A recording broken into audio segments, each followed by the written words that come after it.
At Bay Market Cafe, we know life can get in the way of good food, so we're here to offer a hand. Online ordering is back, and this time, it's better than ever. If you overslept and are running out of time, order online and pick it up. Raining? Get it delivered. On your way to go there or do that, order and pick it up. Sun scorching? Meeting? Get it delivered. That way, you can spend more time doing this or that with him, her, they, and them.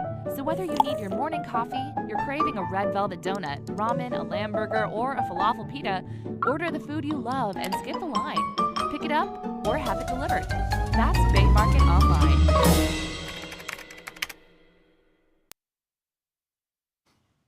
Good evening, and thank you for joining us for the 19th and final Candidates Forum for the 2021 general elections in the Cayman Islands, being hosted by the Cayman Islands Chamber of Commerce in association with Foster's.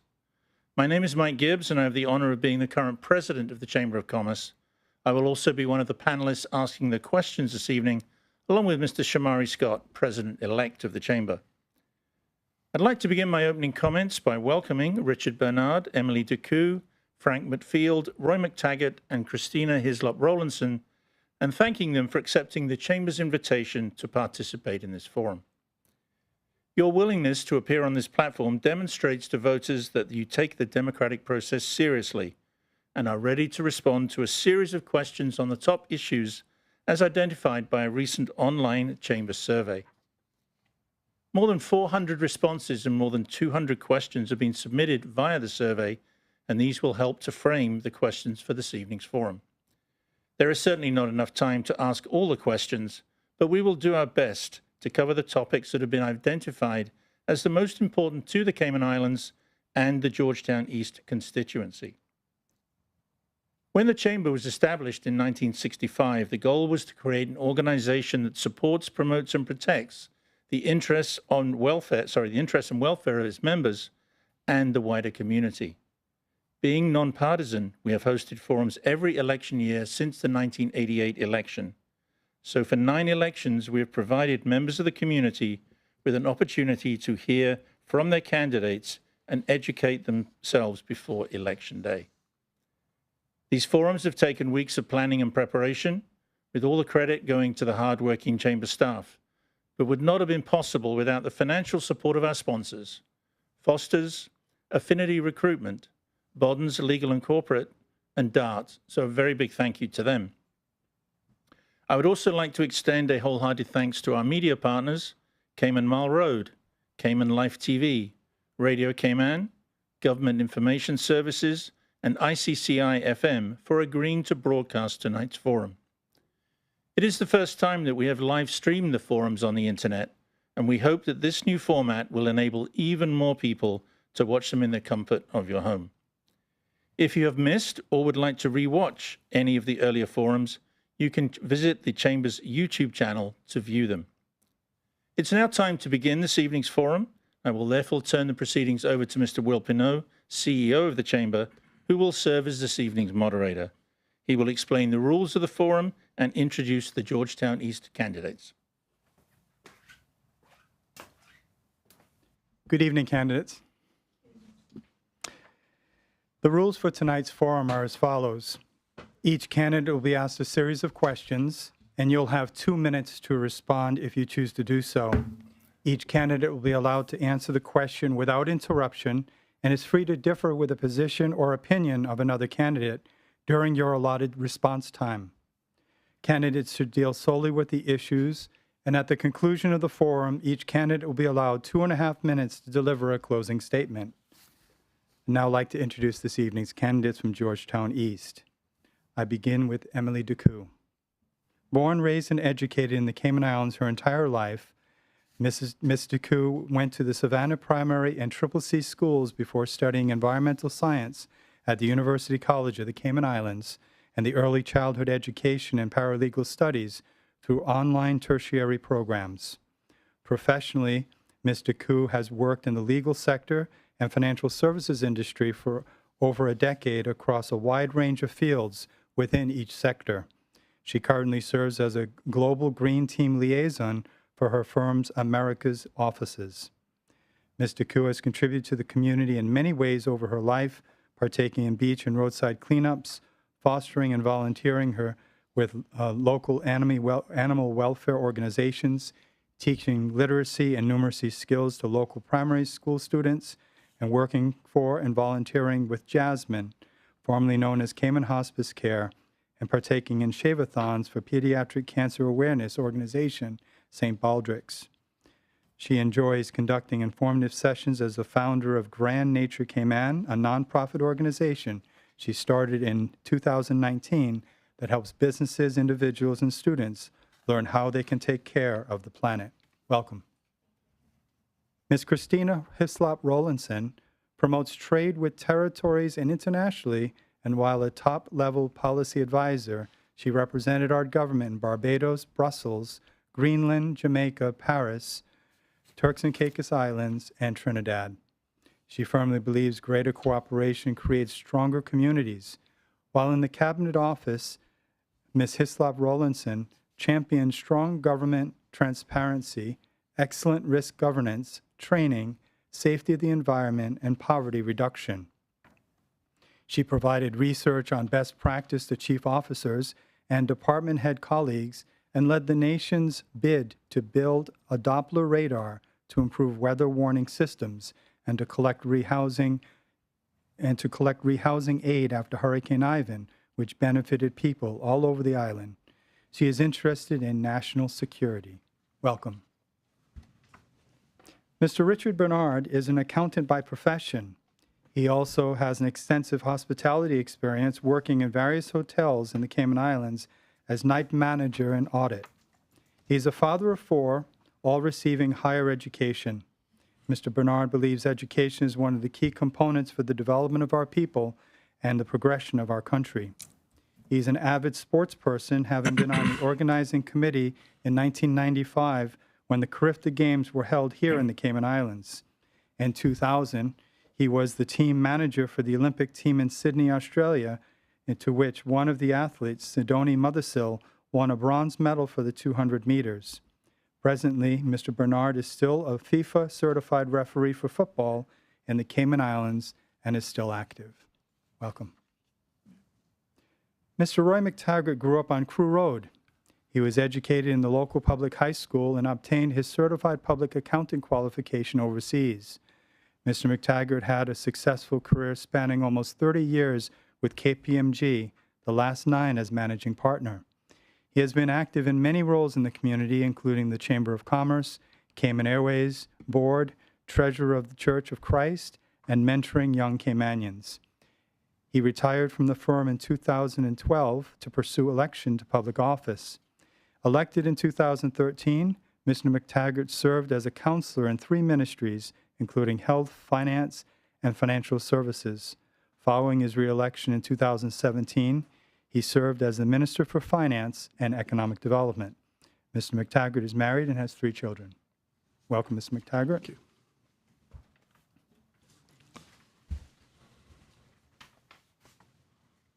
And Dr. Frank Macfield previously served as an MLA for Georgetown from 1996 to 2005, where he served as minister in the now-defunct UDP government from 2001 to 2005.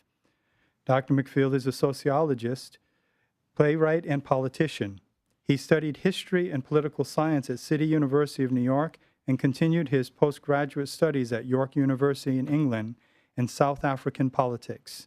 He gained his doctorate from the University of Bremen, West Germany, in 1979. His work has been performed in New York, London, Germany, and the Caribbean, and his second play, Downside Up, is one of his most widely produced plays. Welcome. Thank you. I'll take a deep breath now. So what we're going to do now is we're going to take a short commercial break, and when we return, we'll begin the round of questions, the first round. So please stay tuned. Behind everything we do is a promise. Better. Better because we care, because we all have a common goal. To be better at cooking, to be better at eating right, and taking care of ourselves, to live in a better community. To just feel better. Today and tomorrow and the next day. Do it for you. Do it for them. Do it to prove something to yourself. Do it to carry on a family recipe. Or just because. But when you aim for the stars, better just works. We're Fosters. And we're better. Because of you, because of them, because of this place. And because we care.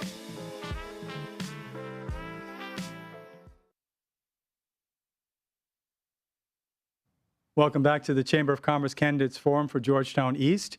Now going to turn over the proceedings for the first round of questions to President Mike Gibbs.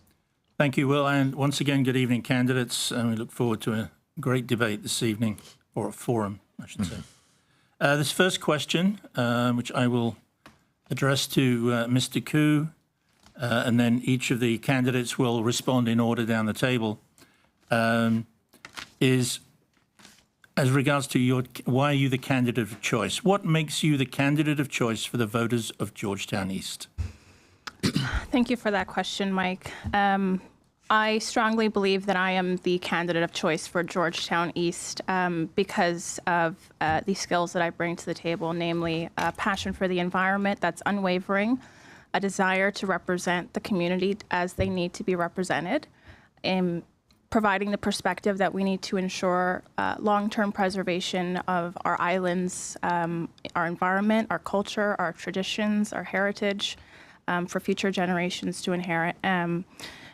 My integrity and my unwavering stance and desire to ensure good governance is second nature to me. It's a no-brainer for me to champion and advocate in government for those who are perhaps not as fortunate, and giving them a voice within government. And that's something I'm really excited to potentially be able to do. I studied environmental science. I also studied early childhood education and paralegal studies, which kind of round out my platform of environmental conservation, education reform, and equality for all. And these are all areas I'm very passionate about, and which I see are national issues that have become national crises due to poor representation. And I want to be the change that my country deserves and needs. I think my perspective on being one of the younger candidates running this year is that I offer a sort of different vision for the future, and seeing that this country reaches its full potential to the best of its ability is something really important to me. And ensuring that Georgetown East has the best representation that it can have is also equally important. Thank you. Ms. Hislop-Rollinson, same question, please. Sure. I think what's important to convey is that I'm an independent. That means I'm nonpartisan. I do feel that party politics has polarized the Cayman Islands, being very divisive, increasingly so. So I definitely think it's time for the Cayman Islands to embrace an independent-led government. I certainly believe that real representation includes knowing the profile of your constituents. I think we're very fortunate in Georgetown East to have a really good mix.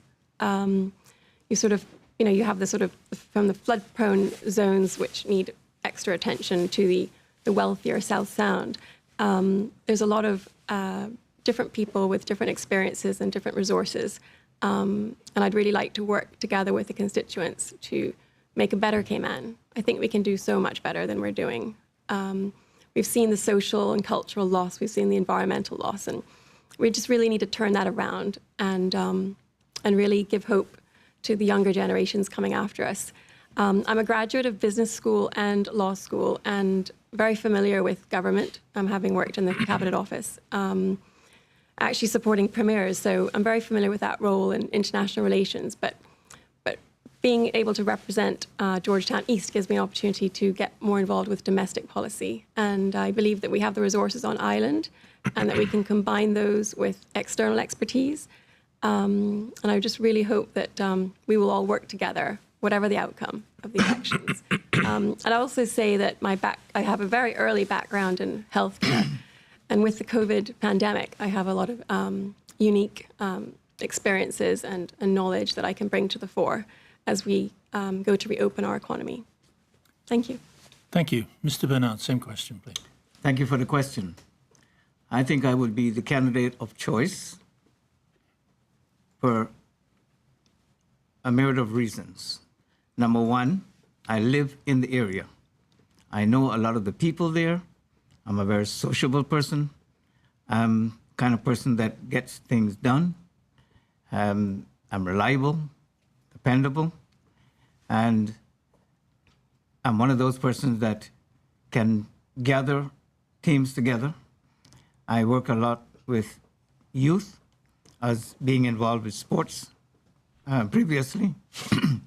I've also worked in the hospitality industry, so I'm a very sociable person. In the community, we do have some of the real problems that have not been addressed, and I believe that being a candidate of choice, I, along with those people from the area, can address those.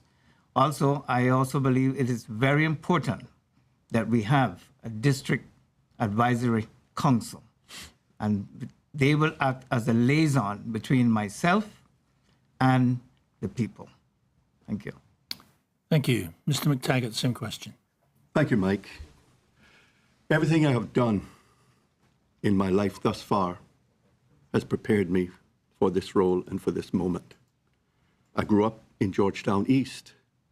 I know the community and I know the people. I have proven leadership abilities and skills, and I have a wealth of experience that I bring to the table in government, both locally, nationally, regionally, and internationally. And I'm comfortable operating in any of those environments, both in the private sector and the public sector. I've had this experience, and I truly deeply care about the country and our people. My knowledge and experience in finance and financial services stems over 30 years as a managing partner and managing partner in one of the world's largest accounting firms. I grew the business locally when I first started, from 25 staff to 250 staff. And I've also had 8 years in government, 4 years as a councillor, 4 years as minister. I have successfully managed public and private sector entities in both the good times and the bad. From Hurricane Ivan in 2004 and moving an entire office to a third country, I successfully managed our business through the Great Recession of 2008, 2009, and more recently in dealing with the pandemic as a Minister of Government. I have gained great experience, and I think I've delivered well for the country in what we have accomplished. Great number of years in community service, many of them as chairman of entities. I wasn't just asked to be on boards, I was asked to lead.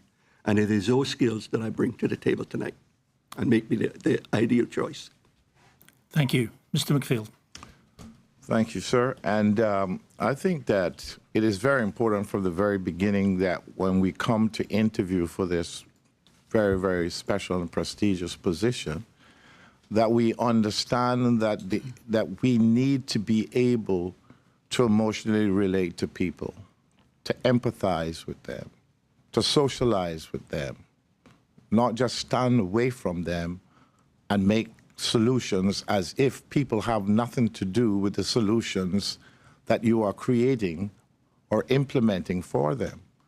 My whole life I have spent in types of environments that are very important to be considered at this particular time in very large sections of Georgetown East and also in many other parts of the Cayman Islands. We have a society like a ship that has been going forward at a speed that just suits a special interest group in this country, and the rest of the people have been left behind. Now, to be able to bridge those gaps so that there's not upheavals and more disharmony, we have to be able to have a doctor in the house that can actually deal with these issues, that have been talking about these issues and writing about these issues for the last 40 years. I'm appropriately trained in my area. Finance is important, but people are more important. We do not put profit above people, and I think that's what we've done in this country as it is at the moment. And so we need to get back to reality. There needs to be harmony. There needs to be balancing between our pursuit of money and our pursuit of humanity and healing.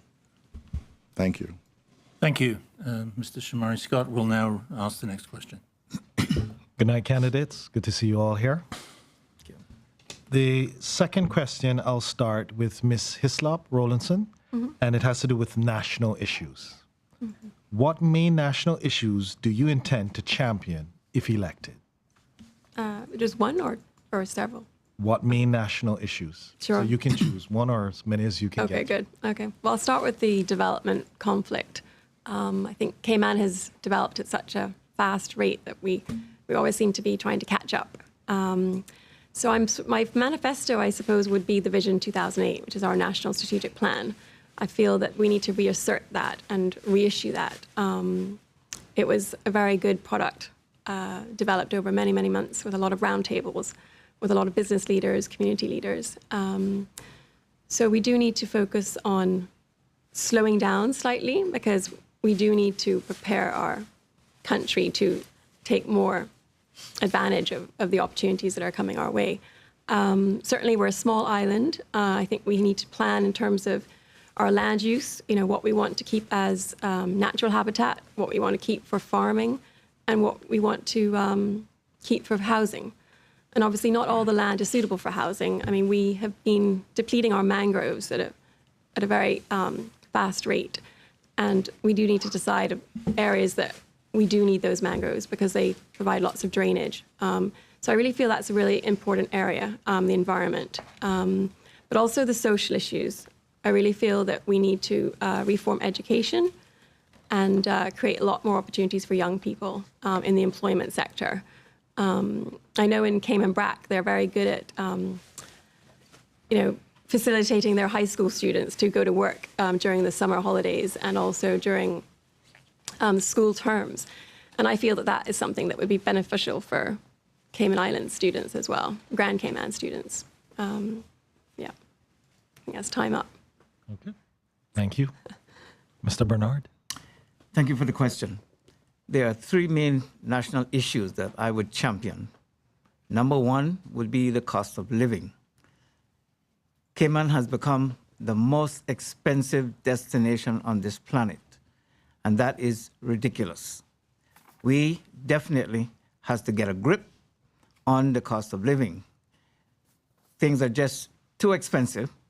Yes, I agree, we import 95% of the things that we use in this country, but we could also do some other things. We can produce some of those things here locally. We can also grow some crops here locally. We don't have to be importing a lot of the food stuff that we are now importing. Back in the 60s, my granduncle had the first bakery in the Caymans, and we didn't import bread.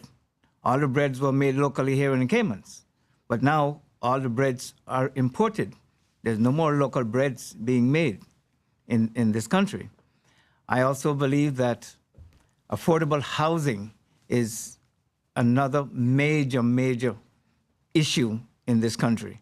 And the cost of material, although it's imported mainly from Florida, it is just very, very expensive. We could bring those costs down simply by just doing some things very simple. Going to the Flowers Group, going to Scott's Group, and a lot of the stuff that they're importing, we give them the concessions and then use some of the government land to build some affordable housing to first-time home buyers. So there will be some of my issues there. Thank you, sir. Mr. Mctaggart?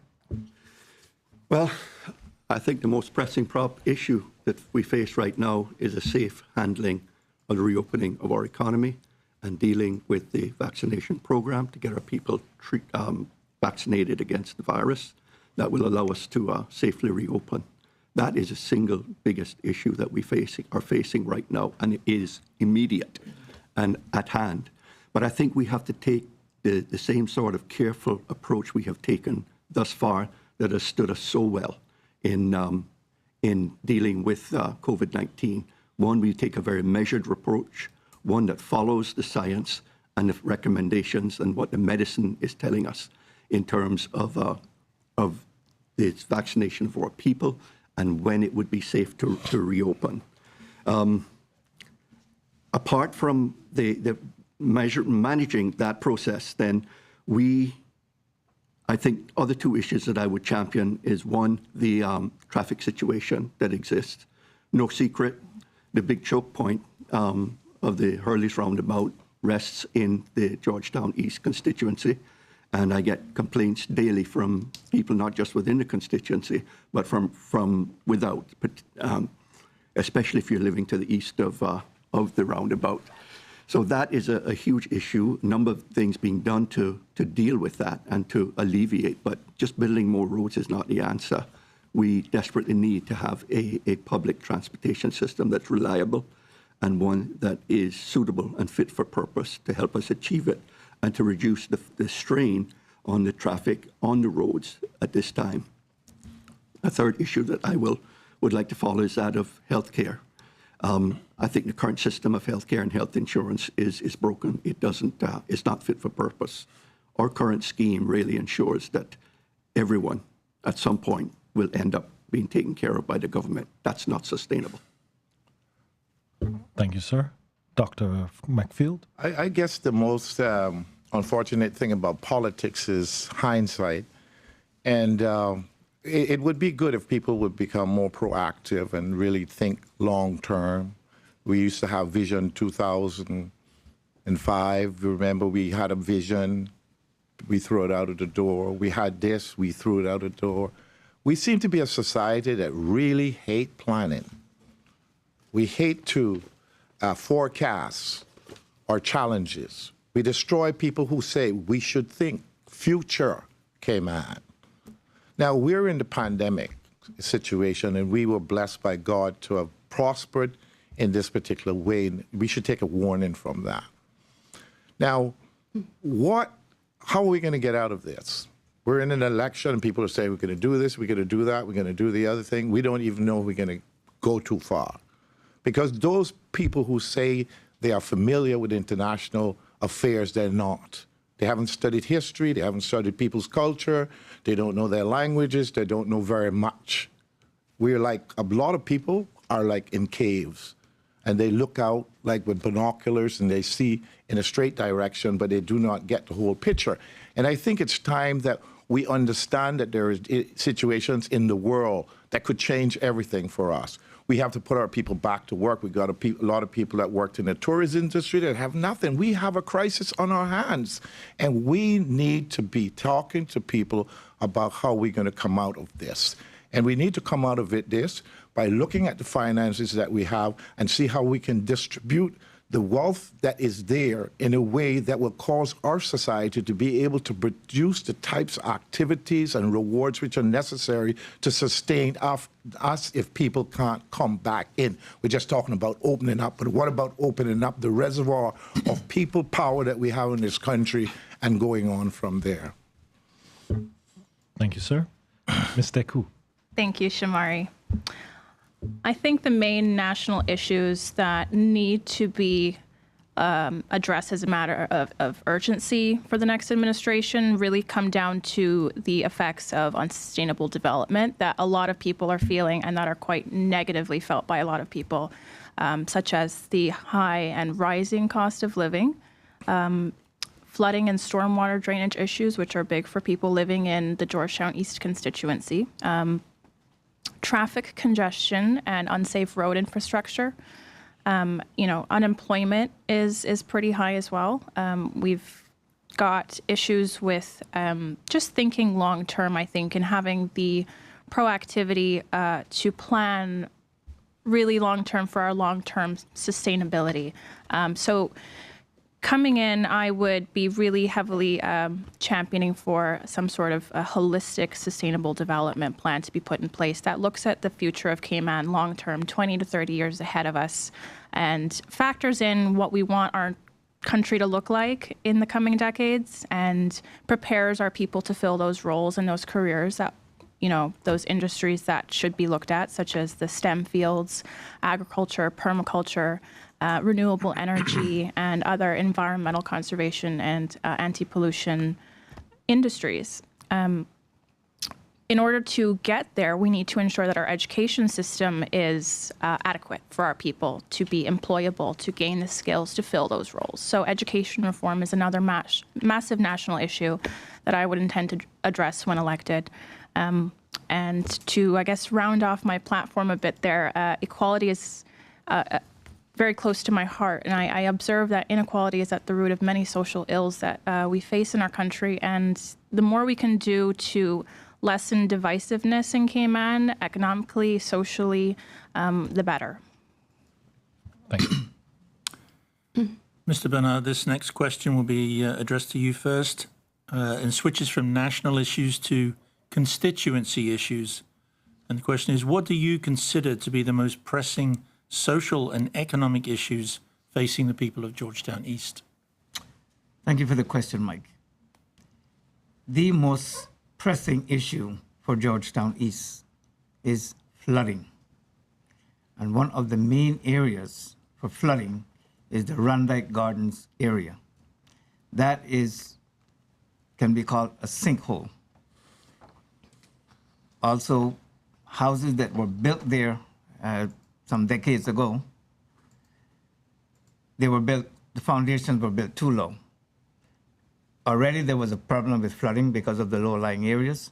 And then planning approved a lot of the buildings there without the land being filled, and then also for the foundations to be very low. Adding to the problem presently, there is a development which is to the back of Randike Gardens that has been approved, and building has gone on there.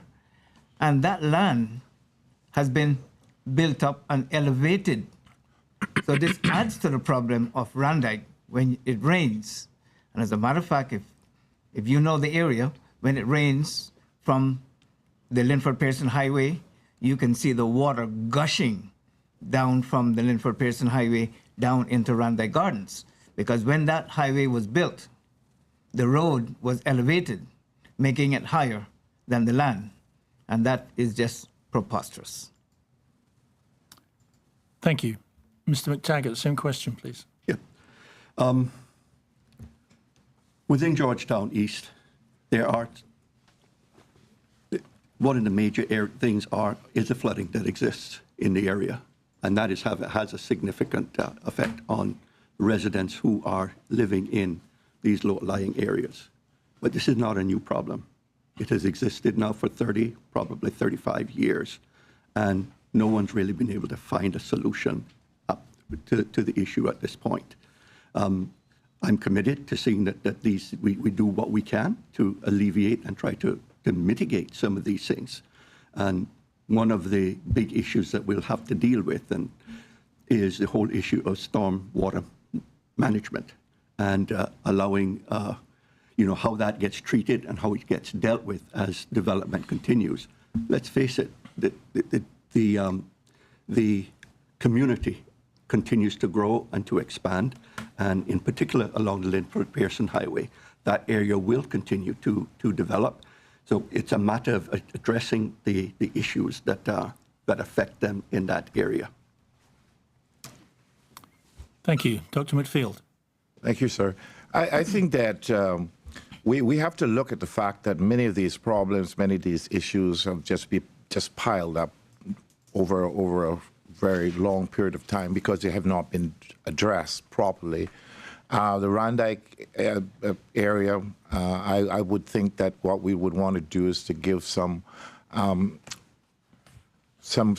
revitalization loans or grants to the people in that area, because they're suffering from the fact that the planning department was not visual enough with the plans that they developed per broad. It's not their problem that they invested in confidence and that they have been more or less cheated.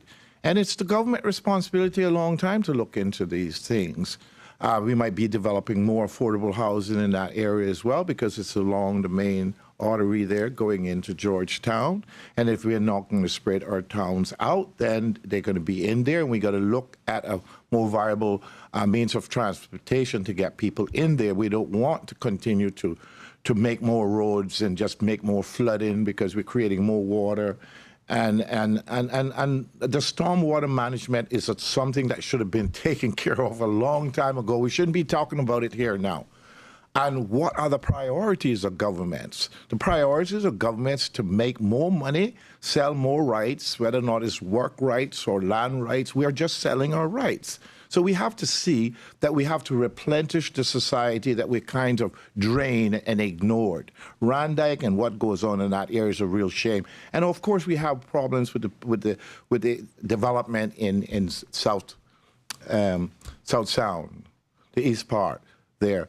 And we need to be able to take those things into account. There are a lot of things that we need to manage at one time, but it's very important that what we get is a holistic approach to what has to be done and what the priorities should be. Thank you. Ms. Deku, same question, please.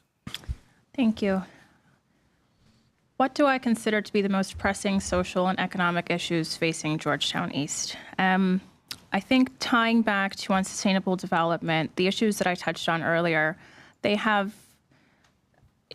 ripple effects on people's quality of life, which affects how they can contribute best socially, I think, and economically. When the cost of living is high, people live paycheck to paycheck. You're finding that more often. People aren't able to kind of play hard as much as they are working hard, and being able to maintain their quality of life that way. When there is a flooding issue, people's house values are going down, people's home insurance is going up. That's another expense that was not anticipated due to just factors out of their control. Traffic congestion, it just steals hours of people's days, just sitting in traffic from the eastern districts coming through Georgetown East. But people sitting in traffic in Georgetown East can sometimes take an hour just to get from just before the boardwalk to the Hurley's roundabout some days if, they catch it at a bad time. So when you add that onto both ends, morning and evening, you could be facing losing an hour to 2 hours a day that you could be spending at home with your kids with homework and making a meal and, perhaps working and earning money. Affordable housing is another issue that's a really big issue that the next government will need to address. Something that affects people's sort of morale is the consideration of, will I be able to afford property in my own home? And the gentrification going on through South Sound as well as Cayman as a whole is making that dream more and more far out of reach for a lot of Caymanians and a lot of young Caymanians. And I think these are some of the major constituency issues that are facing the people of Georgetown East. Thank you. Ms. Hislop-Rollinson. Thank you for the question. Probably the biggest issue in Georgetown East is the congestion. It's a very frustrating state of affairs, and I think it could have been solved a long time ago. We do desperately need to establish a bus route. Various candidates over the various forums have suggested various means of transportation, like the monorail. I can see something like the trolley that you see in Boston, something that's appealing to the eye and that's obviously comfortable, air-conditioned. I believe that a lot of families and children would use that to get to school, because a lot of the congestion is related to CCC and other school routes. So that will be really key in terms of establishing that as a priority. The other issues, there's a lot of social networking and connectivity in South Sound among the residents, and they're very passionate about environment. So I think they have a lot of lively debates about how Cayman needs to be doing a lot more. So I think we would give them a lot of relief if we could take that as a priority as well going forward. In terms of in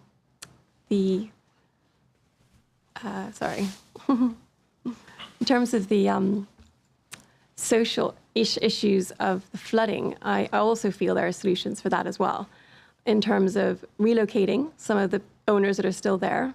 A lot of those houses are rented, and I think it's just a pity that that planning permission was given by government, but of course that was a long time ago. But both lands adjacent to it are going to be built up, which is going to exacerbate their issues. So we really need to urgently look at relocation for all those residents. A lot of them do rent the property, so hopefully Cayman has other rental stock available throughout the island that will be options for them.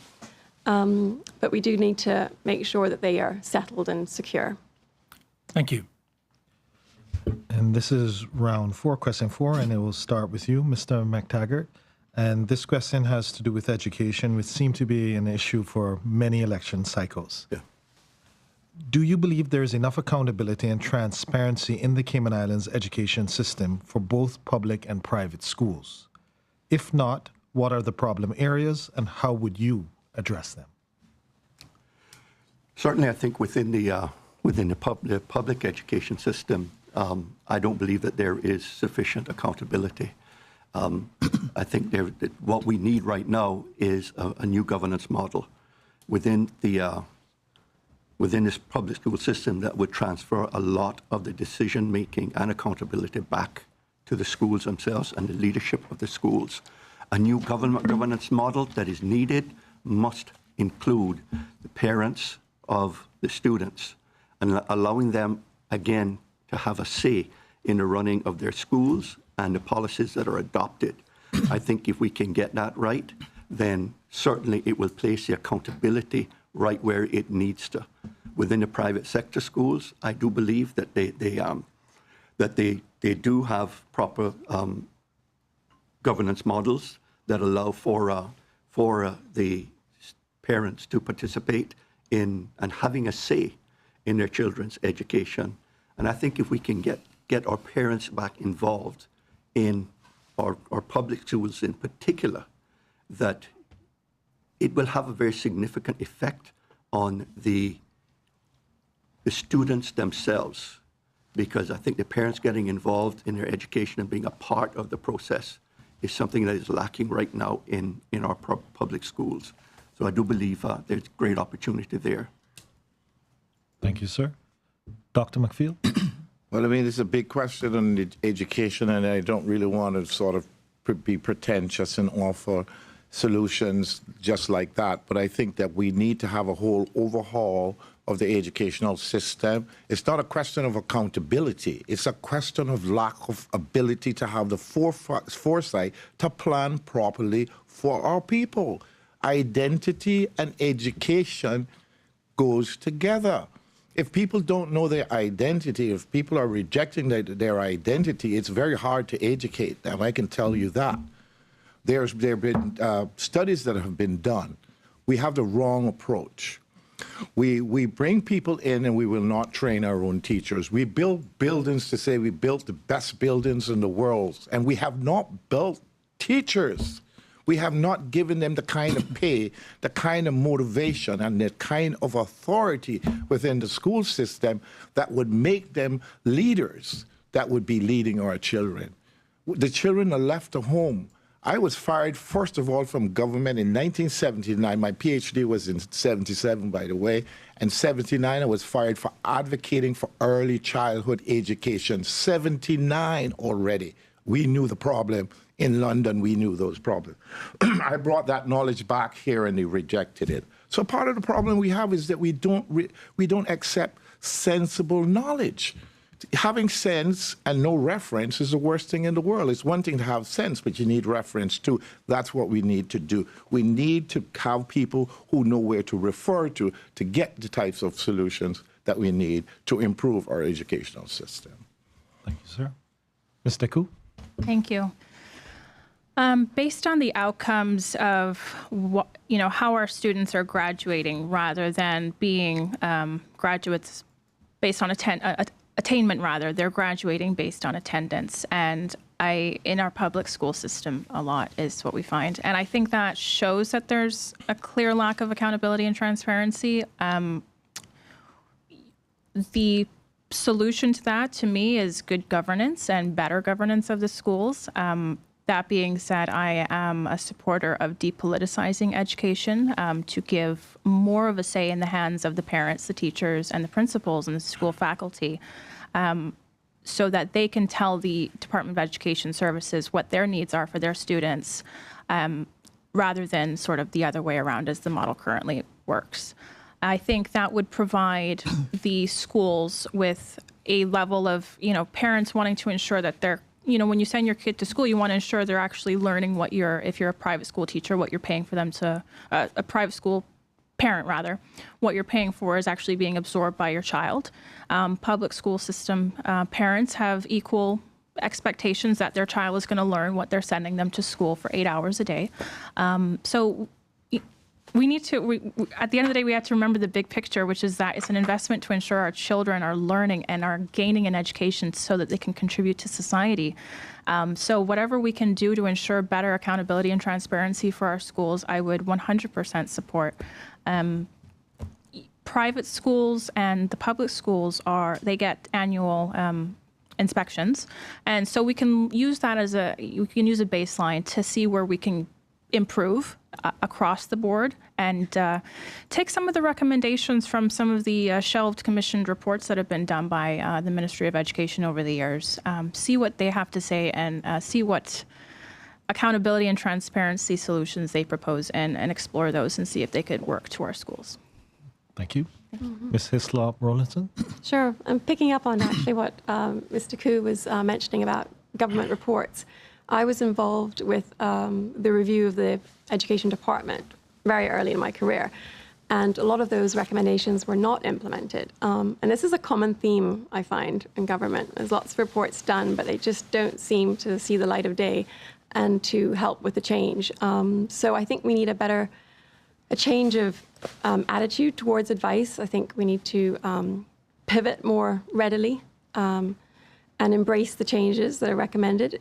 Sometimes, it just takes a bit more bravery and courage, but I think, when we hired the experts and they've done in-depth studies, I think we do need to follow what they're suggesting. In terms of transparency and accountability, of course, the parents are the main people that the school should be accountable to. The school should be a very safe place for children.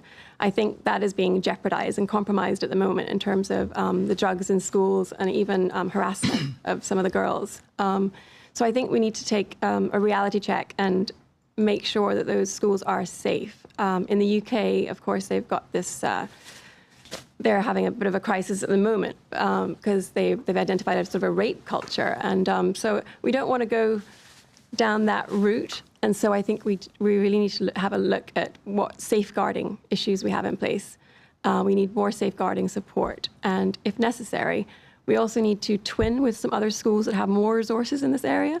It's a model that the UK uses very effectively in terms of a state school teeing up with a independent school, and they're able to share resources and for everybody's improvement and enhancement. So I think that would be an area to explore going forward as well.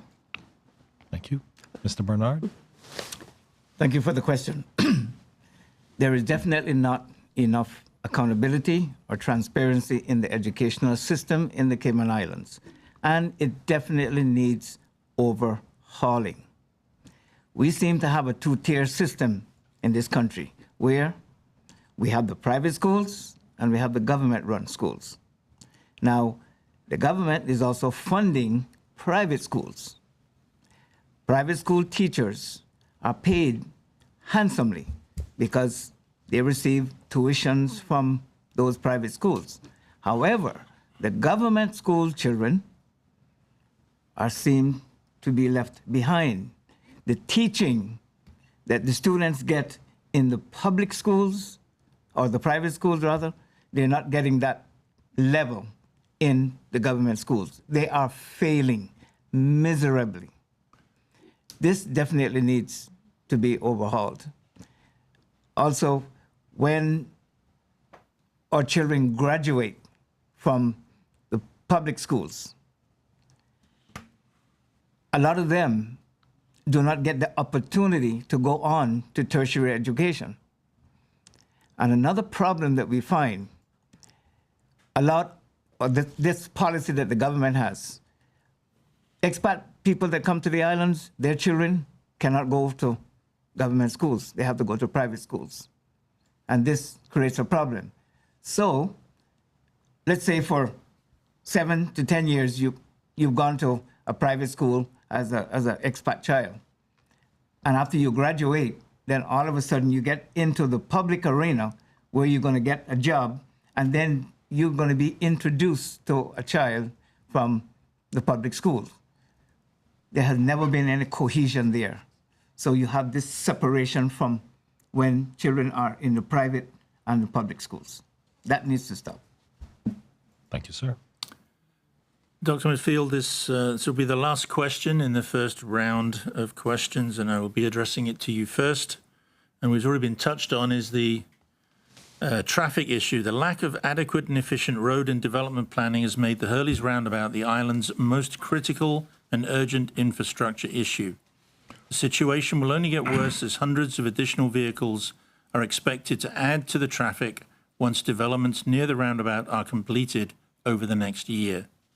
What proposal will you be submitting to the new government to address this situation? Well, I'd like to say first, I think that many of these questions are very broad questions, and for the time that we have to answer it is unfair, I think, to the listeners, because we don't want to give people false impressions. We want to have worked out solutions, and even if we have worked out solutions, we can't give it in this amount of time. So I just want to say that what we do always is that we give people the impression that these questions are all solvable, and if we bring our ideology here or a point of view here, we'll solve the problem. I don't like that kind or particular way of addressing these issues. They are complicated issues, and the amount of time allocated for these issues only gives people a false impression, and I'm a truthful man. I like to be truthful.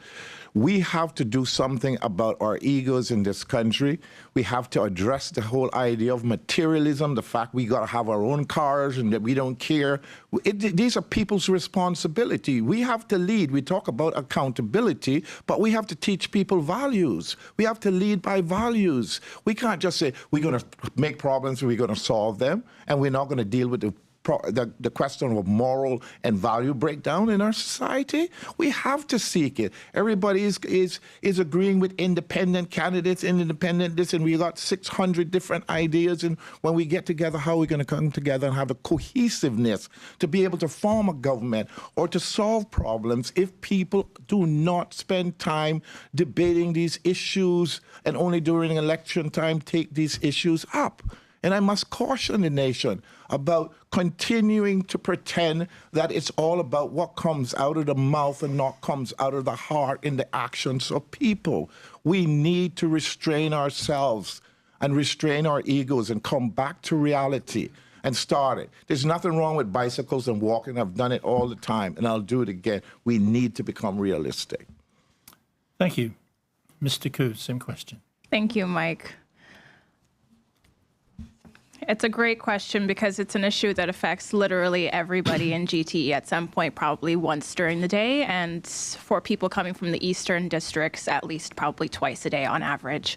And it's a source of frustration for a lot of people. It's unsafe. We've got people living in the South Sound Road area who, at the top of by the sea condos, they are a 5-minute walk, but they cannot even walk across Hurley's to Hurley's safely because the road infrastructure is not safe for them. I know that the situation absolutely will only compound as these new developments go up over time. So my proposal, especially given the number of developments going up, is to perhaps radically put a pause on them for the moment, figure out the road infrastructure situation. Perhaps it means quickly implementing a robust plan to address the public transport system to make sure that perhaps these people moving into these developments may not need to import a car if they're not going to be from here. They can have an alternative mode of transportation. If they choose to cycle, they have safe roads within which to do so. They're living in central Georgetown, not the constituency of Georgetown Central, but chances are they're probably working in the district as well. So alternative modes of transportation should be looked at, especially given that that's such a bottleneck for the district and the constituency. It is absolutely urgent to address, and it's something the next administration needs to prioritize, not only for the safety aspect, the quality of life aspect that, people are impacted by sitting in traffic and getting to this dangerous part of the roundabout and having to navigate it and, just hope they get around 3-lane roundabout safely. Cyclists, same concern, absolutely. That's a dangerous point for cyclists. So those would be my proposals to address that sort of point. Thank you.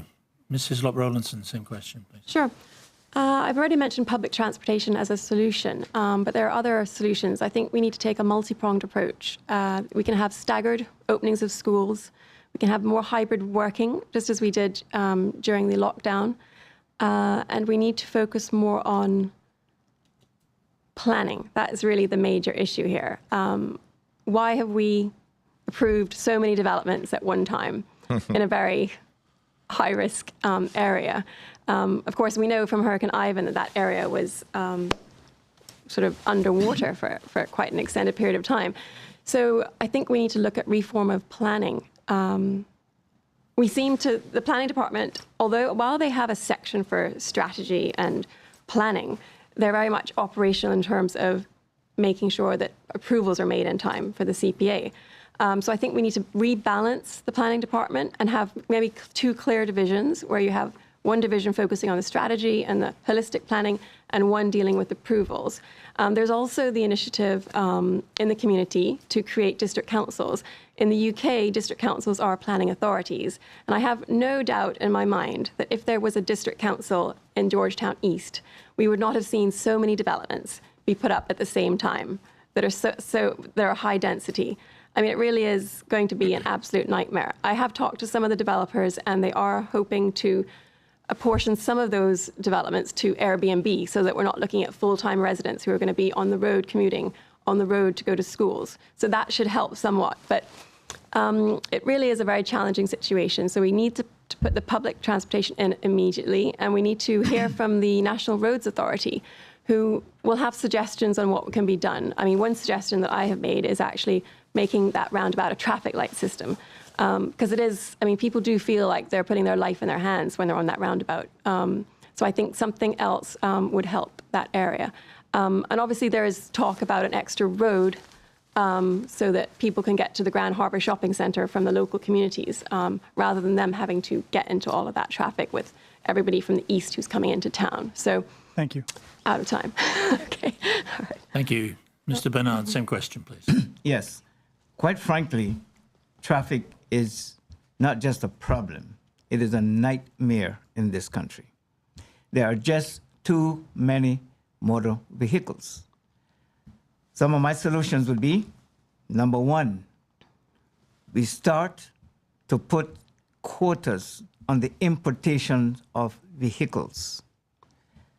And that is in proportionate to sizes and the types of vehicles that we import. Because for the size of our roads, it is preposterous for us to be importing Hummers.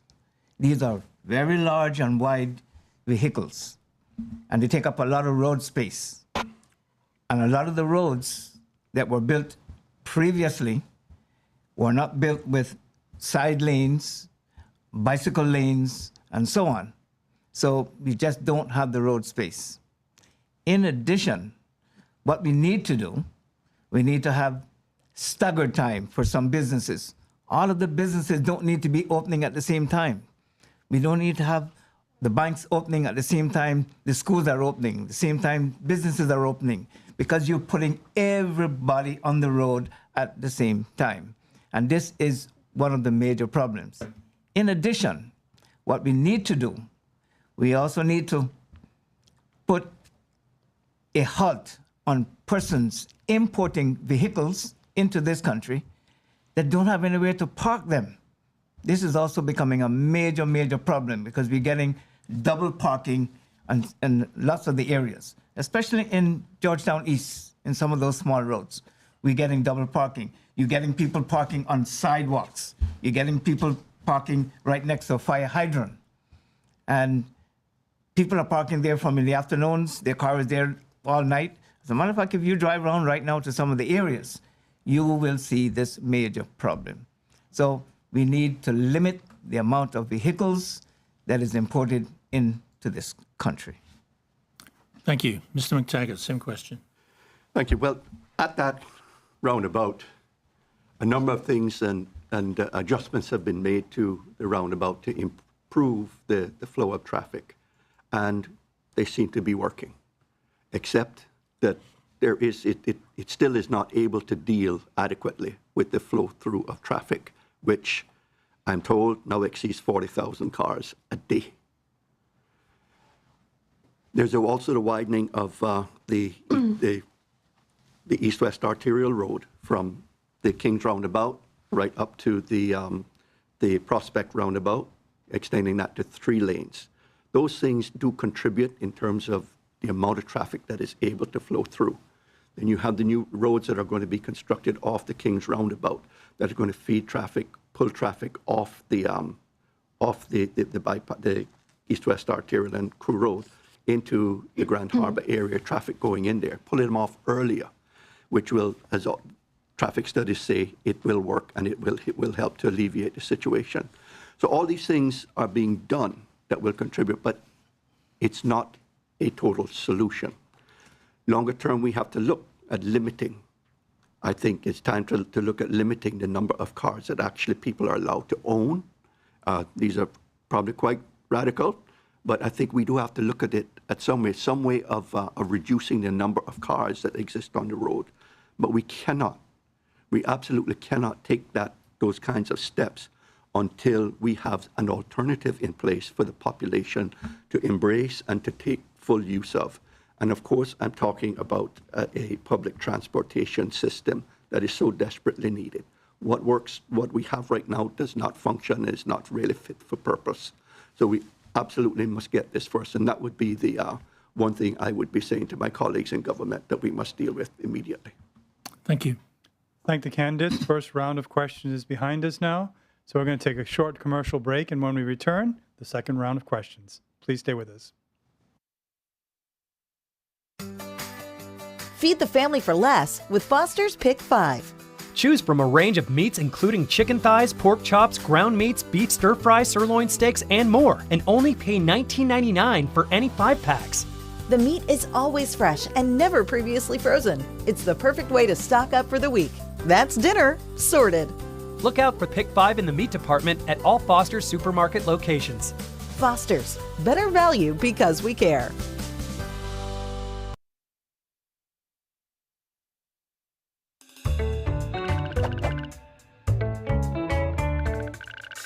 You hear people talk about the economy all the time. But what is the economy exactly? The economy is the flow of money between the people, the companies, and the government in the Cayman Islands. Why is it important to understand the economy? Well, just like the engine of a car, the better we understand the economy, the better we can make it run, and the more prosperous we can become as a community.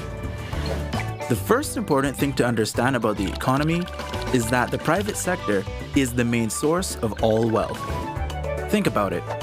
Most people work for companies in the private sector, both big companies and small businesses. But even if you work for the government, your salary comes from the fees and duties paid to the government by private sector companies and their employees. That's why we call the private sector the prosperity engine that powers our economy and drives the country forward. When business is booming, companies have more money to spend on salaries, bonuses, and promotions. Employees with more money buy more products and services from other businesses. All those people and businesses spending money generates revenue for the government, which pays for important services like education. roads, emergency services, and care for the elderly. So when the private sector is doing well, everyone does well. But when the private sector isn't doing well, like during a recession, the money dries up and everyone suffers. So when you hear people ask, how do we make our country more prosperous? The answer is pretty simple. Grow the economy. After all, you can't get more money from a system that isn't making more money. That's not economics. That's just common sense. In this video series, we're going to take a closer look at our economy to see how we can fuel our prosperity engine and how to make sure everyone benefits.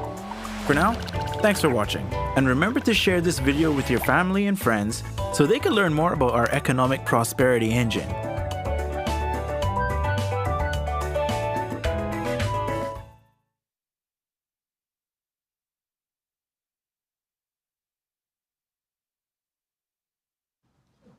Welcome back to the Chamber of Commerce Candidates Forums for Georgetown East. Now in the second round of questions. And to start us off, Shamari Scott. We'll start with you, Ms. Deku. And everybody's touched on cost of living already. So guess what? We have a specific question on the cost of living. So the cost of living ranked as a top issue for respondents in the most recent Chamber Public Survey. What strategies would you propose to address this issue? The cost of living is absolutely probably the biggest issue that faces people in Cayman as a whole. I've put together what I'm pretty proud to call a national holistic sustainable development plan, which really seeks to address the things that are the most expensive for people to, over the long term, create an environment where we're more self-sufficient so people's expenses can go down, our environment improves, and people just have a better quality of life. So to tackle the cost of living, the Holistic Sustainable Development Plan would provide affordable housing. It would seek to create less red tape from planning when it comes to building, say, a tiny home or a container home. It would seek to promote community gardens so people can have both food security and very close access to really nutrient-rich, wonderful, locally grown foods. And that could also create jobs. Keep going, cost of living. With the Holistic Sustainable Development Plan, we would also be looking to promote and support students studying courses that lead to careers in upcoming industries that will ensure that Cayman thrives more sustainably in the future. So that diversifies the economy, that ensures that our people are educated and qualified and experienced to fill the roles that will be coming up. It's something I'm really excited to bring to Cayman, the idea of this plan, and it seeks to holistically just look at Cayman long term in terms of, it seeks to make people happier, healthier, and stronger so that we can see health insurance premiums decrease over time as well. So those are just some of the ways that I'm hoping the plan helps with the cost of living. Thank you. Ms. Hislop-Rollinson? Thank you for the question, Mr. Scott. Before I go into housing, which I'll probably speak about in some more detail, you have bills and insurance. Fuel prices are very expensive at the moment, as they always have been. Perhaps we need to bring in some cost consultants to sort of see how we can make that more efficient to reduce the prices at the pump. In terms of insurance, we have a system here where there are properties that are built on the coast, which are obviously higher risk. And actually, South Sound is actually one of the areas where there are probably the most, the most houses with a big square footage along the coast. So what they're actually doing is driving up the insurance prices for everybody. So I feel that we need to have a two-tier system for insurance in Cayman Islands. So we should have one for the coast and then one for properties that are further back, which are lower risk and should be more affordable. So also health insurance is very high in the Cayman Islands. The insurance industry makes a lot of profit from health insurance. So I feel that we need to claw back some of those premiums to lower those premiums for everybody. There's already an exodus of some health insurers. Apparently, this is due to their model not being able to survive the COVID pandemic and the lockdown. So we are going to see a contraction in the number of health insurers. So I hope that we can continue that trend and be more efficient with our health insurance. In terms of housing, one of the issues is that there's a lot of people in Cayman that earn a lot of very high income, and so they're driving the real estate prices up. The realtors assist that process as well because there are more profits to be made as house prices go up. So, but of course, this is excluding a lot of young professionals who find it very hard to get the foot in the door because the financing isn't available. I think we need more community banks and more lending and to really look at a plan to control the pricing of housing. Thank you. Mr. Bernard? Cost of living, major problem in Cayman.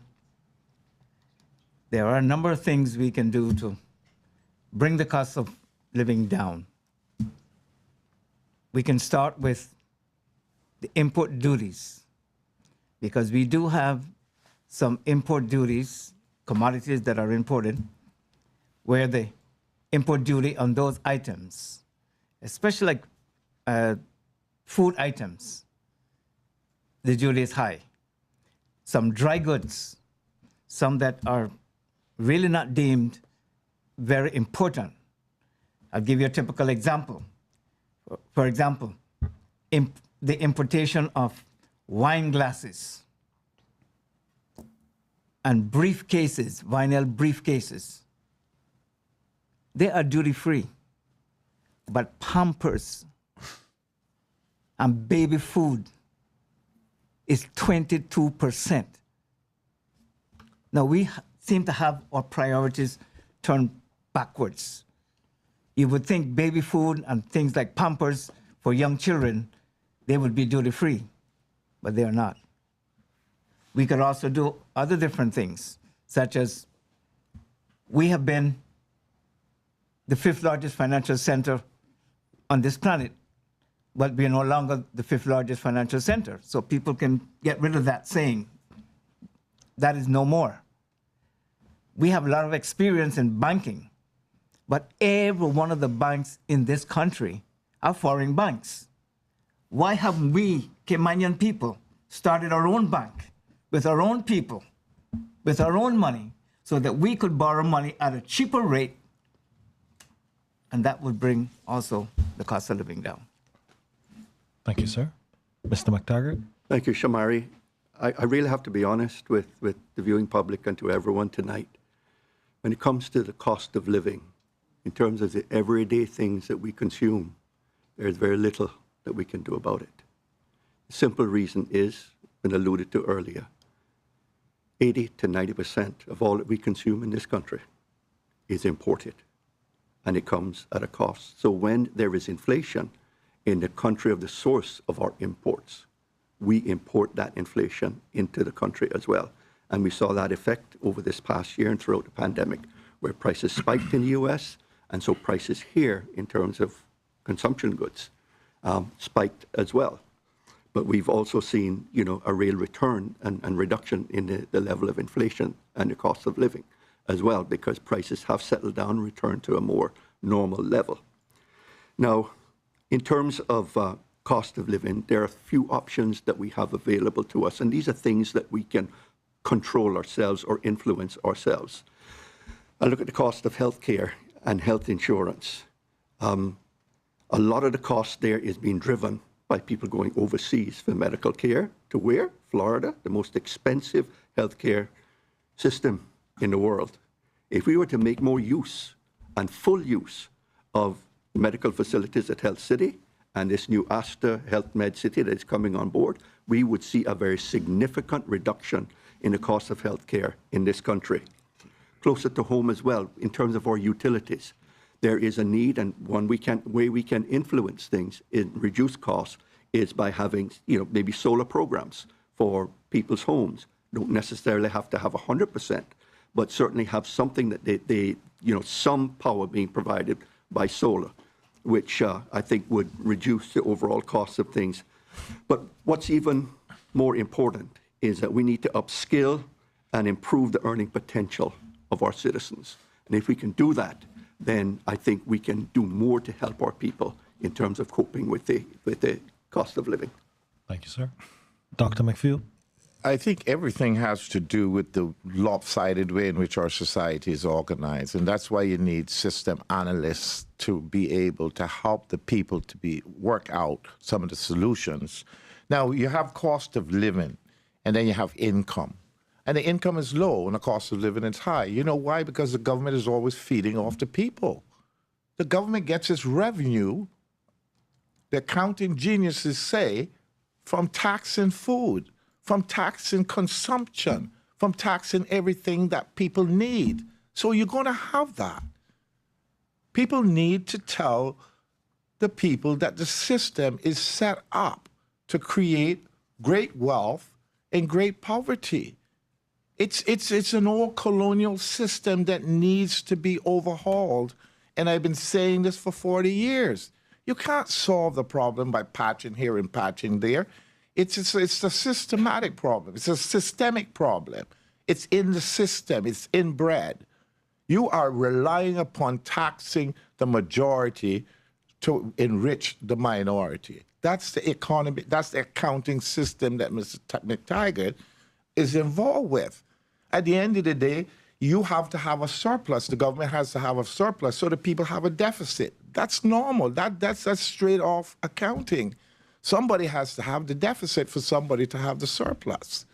It's not going to be all equal. So we have to look at these things again.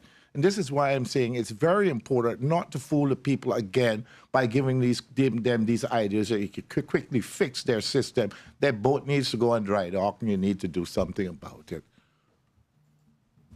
Thank you, sir. For the next question, Ms. Hislop-Rollinson will be addressing this to you. Focuses on the environment. And what do you regard as the highest risk to the Cayman Islands' natural environment, and what measures would you recommend to address this risk? Sure. Well, we do have a very good marine park system. The problem is that it hasn't covered an extensive area. There is a proposal that's gone through Cabinet, and I believe it's maybe even been approved to expand that marine park. But the experts are saying that we need to do even more than that to save our reef species. So in a sense, I would almost promote the whole of our shoreline should be marine park. And that will also create jobs, because obviously if there's regulation and enforcement, that creates jobs. But we do need to save a lot of these species, which apparently are almost becoming extinct. So we have the grouper and the Cubera snapper that both need to be banned from fishing. The marine park that's been extended recently by the last administration actually does not include the spawning areas for these species. So obviously we do need to expand that marine park system even more. And then of course the parrotfish produce, I think it's 80% of the sand. So certainly there needs to be a ban on fishing for them as well. It was a surprise to me to find out that actually we could eat parrotfish, because I never thought we ate them, but for many people it's actually their favorite fish. So I hope that people can find an alternative. I remember in Europe when they had to ban cod, because fish fingers are so popular. So cod had to be banned, and people then substituted that with pollock. So in terms of the Cayman reef fish, I think it's going to be very hard to substitute for those. We might need to really go to the deep sea fish, which are not affected by this decline that we've been seeing. And then I guess this goes back to the whole issue as well, that we don't collect enough data. I mean, I think the last time we did data in terms of our fish populations was in 2010. And if we were really tracking this since like the 1950s, we would really see, I think, a massive decline, which would have hopefully have prompted us to act a lot more sooner. But hopefully with the new government, we can create a more expansive marine park system. Thank you. Mr. Bernard. I believe one of the greatest risks to our environment is deforestation. That is the wanton depletion of our mangroves and our wetlands. And this is caused from massive development. There is a plan by the present administration to take this population of this country to 100,000 people. we see the nightmare problems that we're now facing at roughly 65,000. Well, I actually think it's higher than that because a census was not done last year, and one is done every 10 years. I was involved. I was one of the enumerators for the census in 2010. But I can tell you, having that amount of people on this island, on this country, will cause a lot of problems. The overdevelopment, as we can see, which is presently going on the 7 Mile Beach corridors. If anyone has taken the time to go down by the Marriott, what used to be a beach, there's no more beach there. It has all been eroded. To walk where the beach was, you're actually above knee-high in water. So I think one of the greatest tragedies is developing, overdeveloping, and especially the depletion of our mangroves and our wetlands. Thank you. Mr. Mctaggart, same question, please. Thank you. In my view, the single largest, highest risk to the Cayman Islands natural environment right now is climate change. It's an area which we need to come to grips with very quickly and understand what the risks are. Rising temperatures, rising sea levels, all play a very significant part in the whole ecology of the Cayman Islands. At the current rates, with the continuing rises in sea levels, it won't be very long before we get into a situation where a significant amount of our population and amount of our landmass is going to be underwater. So I think as a country, we have to build smart. That means necessarily pulling things back further from the shoreline and to make sure that there is adequate elevation and when we build. And that, I think, will go a long way towards helping to alleviate that issue. The rising sea temperatures are a threat to our marine environment. It threatens our reefs. It threatens our marine species. And already you are seeing some of the effects of that in the destruction of corals and reefs worldwide because of the rising temperatures. So I think as a country, we are affected, I think, disproportionately because in terms of contributing to climate change, countries like Cayman don't make that much difference. There isn't that much of a contribution to the overall levels. But we certainly are affected in a much larger way by climate change because of the nature of the fact that we are an island and we are subject and prone to flooding in so many ways. Thank you. Dr. Macfield, same question, please. Yes, I also believe that climate change is the number one threat, and I think that people need to take it seriously. And the way that we are developing and the way that we are destroying the protections, natural protections that we had in terms of hurricane, and I always go back to the hurricanes that I was told about, that when the water went across from Red Bay to the other side, so the two seas met. We're not building any hurricane shelters. Notice nobody's talking about hurricane shelters anymore, and the population is growing, and everybody's just casually there waiting for the disaster to come, and then everybody will panic, and the rich will get out, and the poor will drown. These are the kind of scenarios that we have to look at. Who is planning? Who is leading this country? And are they caring for the people? They're just leading the people, but they're not telling the people the truth. They're not telling the people that to be a civilized country, you must plan. And everybody must be involved, not just in receiving, but in giving. We have to have the equilibrium. We have to we have to have the same balance in the human ecology that we have in the natural ecology. And there are a lot of people thinking today about the natural ecology, but nobody about the human ecology. We have broken families, we have broken communities, we have broken schools, we have broken government, we have broken everything. And we believe that everything is okay because our egos are fulfilled by all the materialism that costs us so much, and we have to sell more and more and more. We have to get back to this whole thing that the risk that the environment has is equal to the risk which the human ecology has. They're both put together by God. And if we separate one and disregard one, the other one will retaliate. Thank you. Mr. Deku, please, same question. Thank you. I think the candidates prior all established very good points on what they think the biggest risk to the environment is, and I don't disagree with any of them. I think if you look to the sort of root cause of why those issues are going to be issues for this country, you have to look at governance. And worldwide, globally, we're seeing governments not act in the best interests of their environment's futures. Well, we've seen that here, and that's something that really pushed me to run, actually, was my passion for the environment.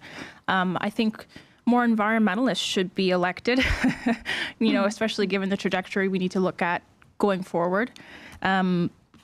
Without good governance, you can't have good planning. Without good planning, you can't anticipate development and the effects that it'll have properly, and take into account the quality of life that people will be experiencing with a lack of planning.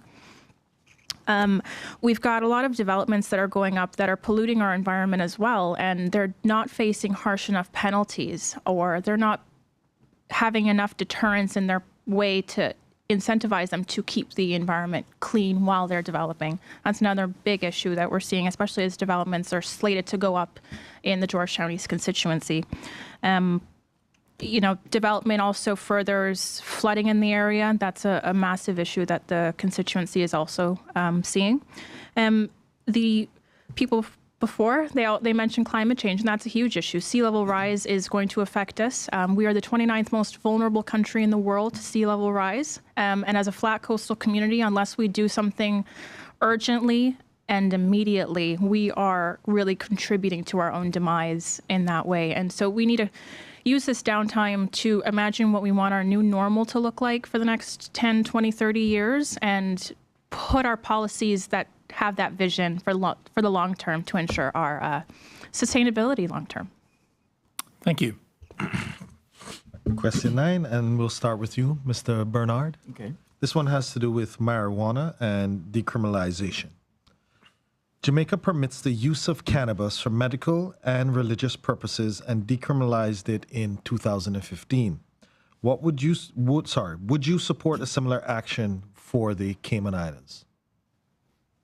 My answer is I would support the decriminalization of marijuana for medicinal purposes only, not for just recreational purposes.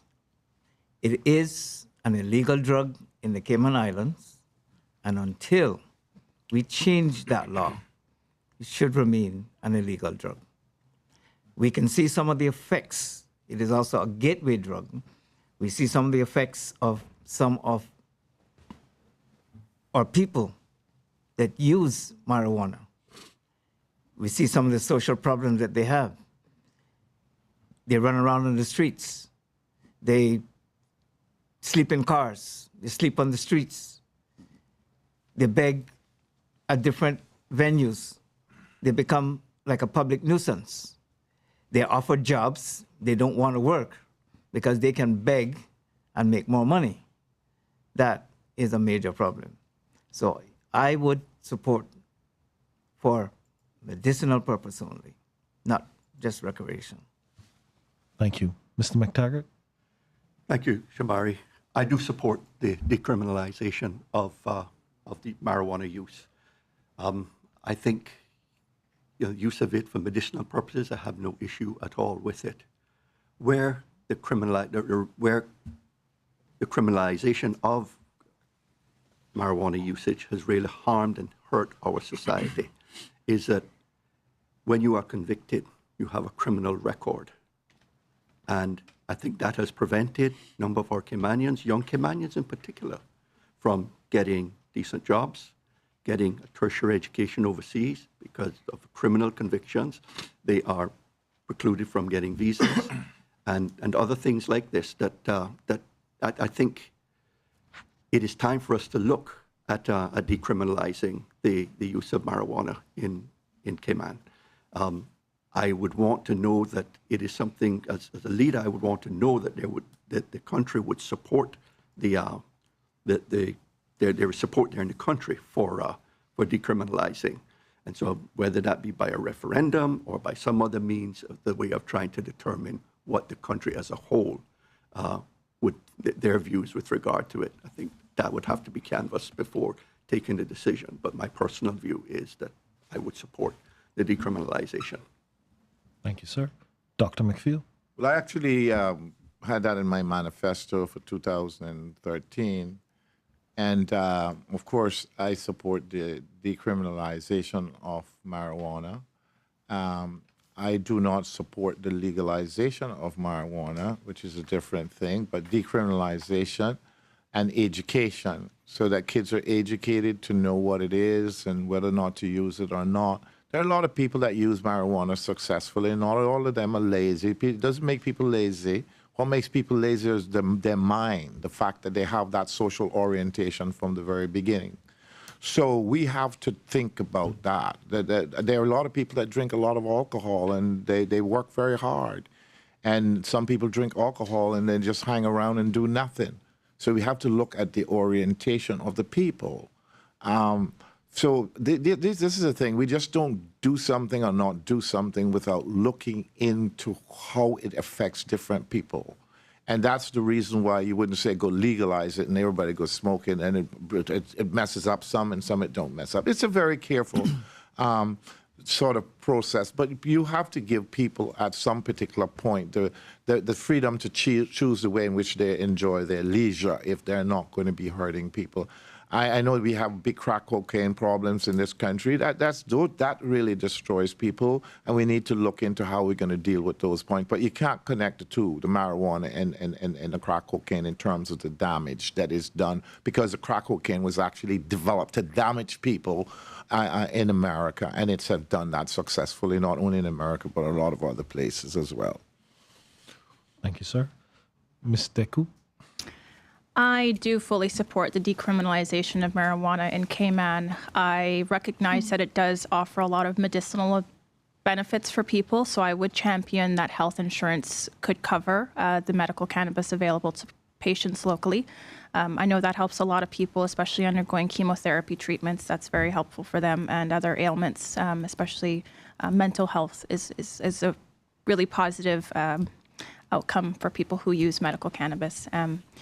I would support educating the community absolutely on safely using any drug or in marijuana in this case. You know, there's the aspect of it being, you know, I view it as a public health issue rather than as a criminal issue. We need to understand the reasons why people might be self-medicating and get to the root cause, provide support for them to use to cope in other ways, perhaps. You know, when you criminalize it, you set people up for failure long-term when it comes to employment.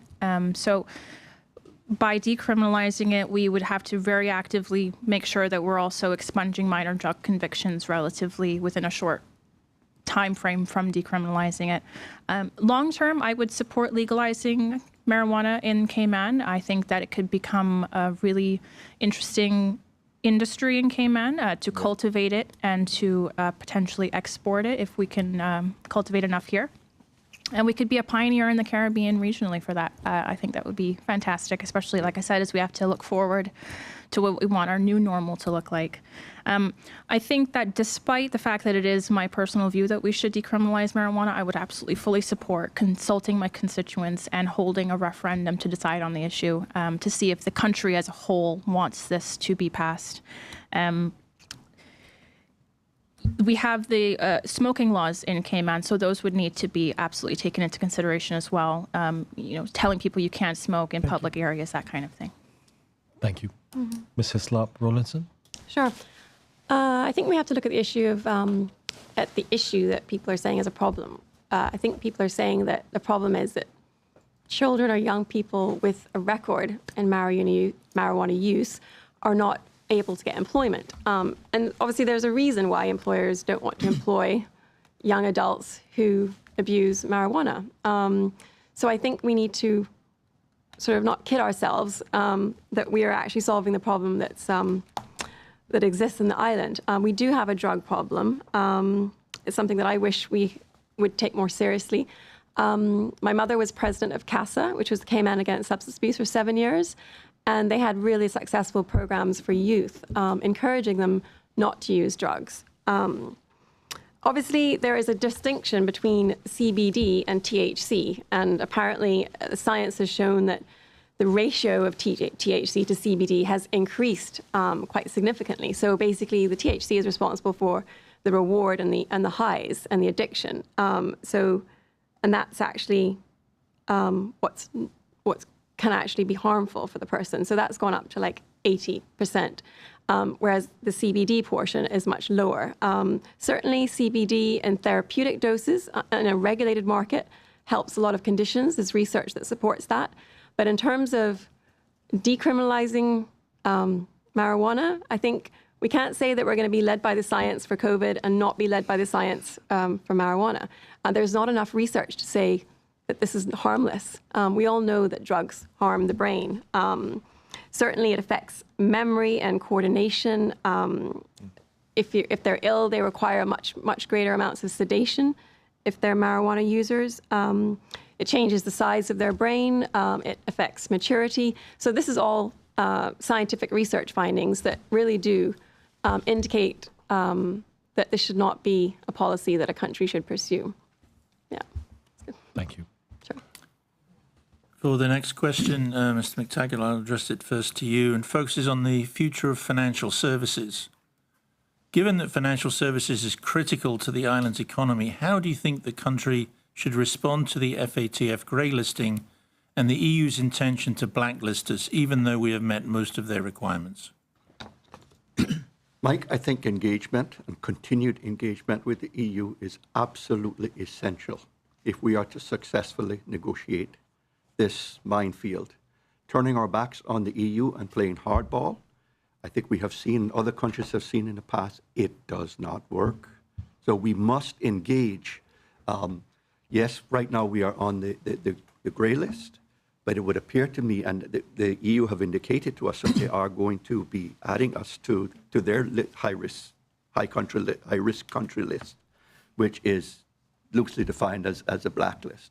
But we now know that that is not likely to take place until October.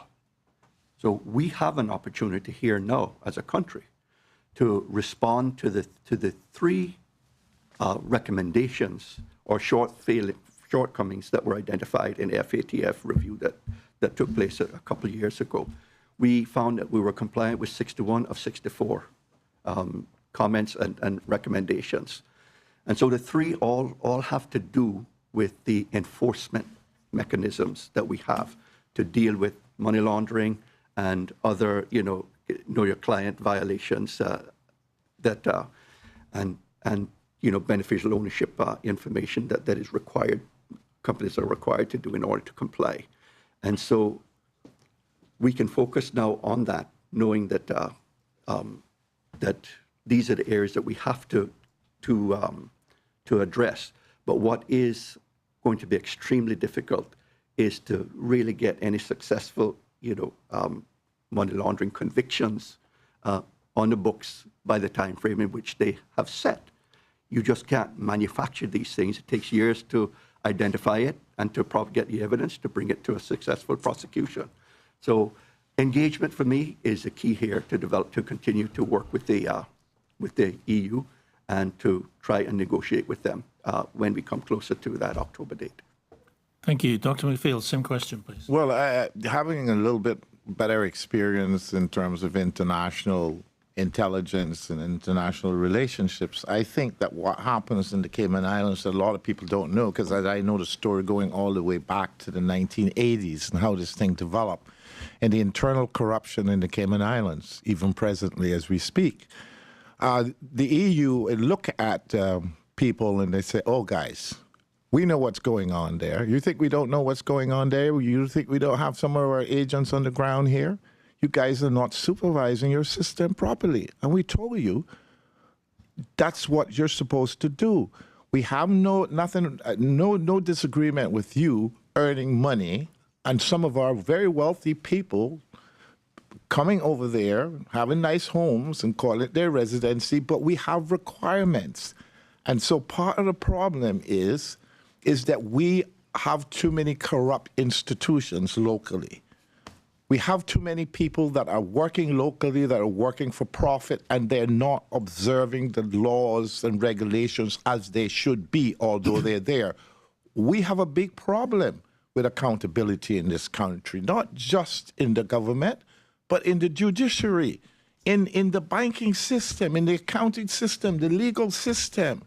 And we need to face that. So every time we go there and we get off one list, we go back on another list, and we go back on another list. Why do you think just because they want to destroy us? We need to face the music and clean up the act. And if we don't do it soon, there are going to be even more repression on us. And so we just need to cooperate to a certain extent. Nobody's saying you have to turn over everything and give up everything, but cooperate. It'll be better. I can tell you that. Thank you. Mr. Deku, please.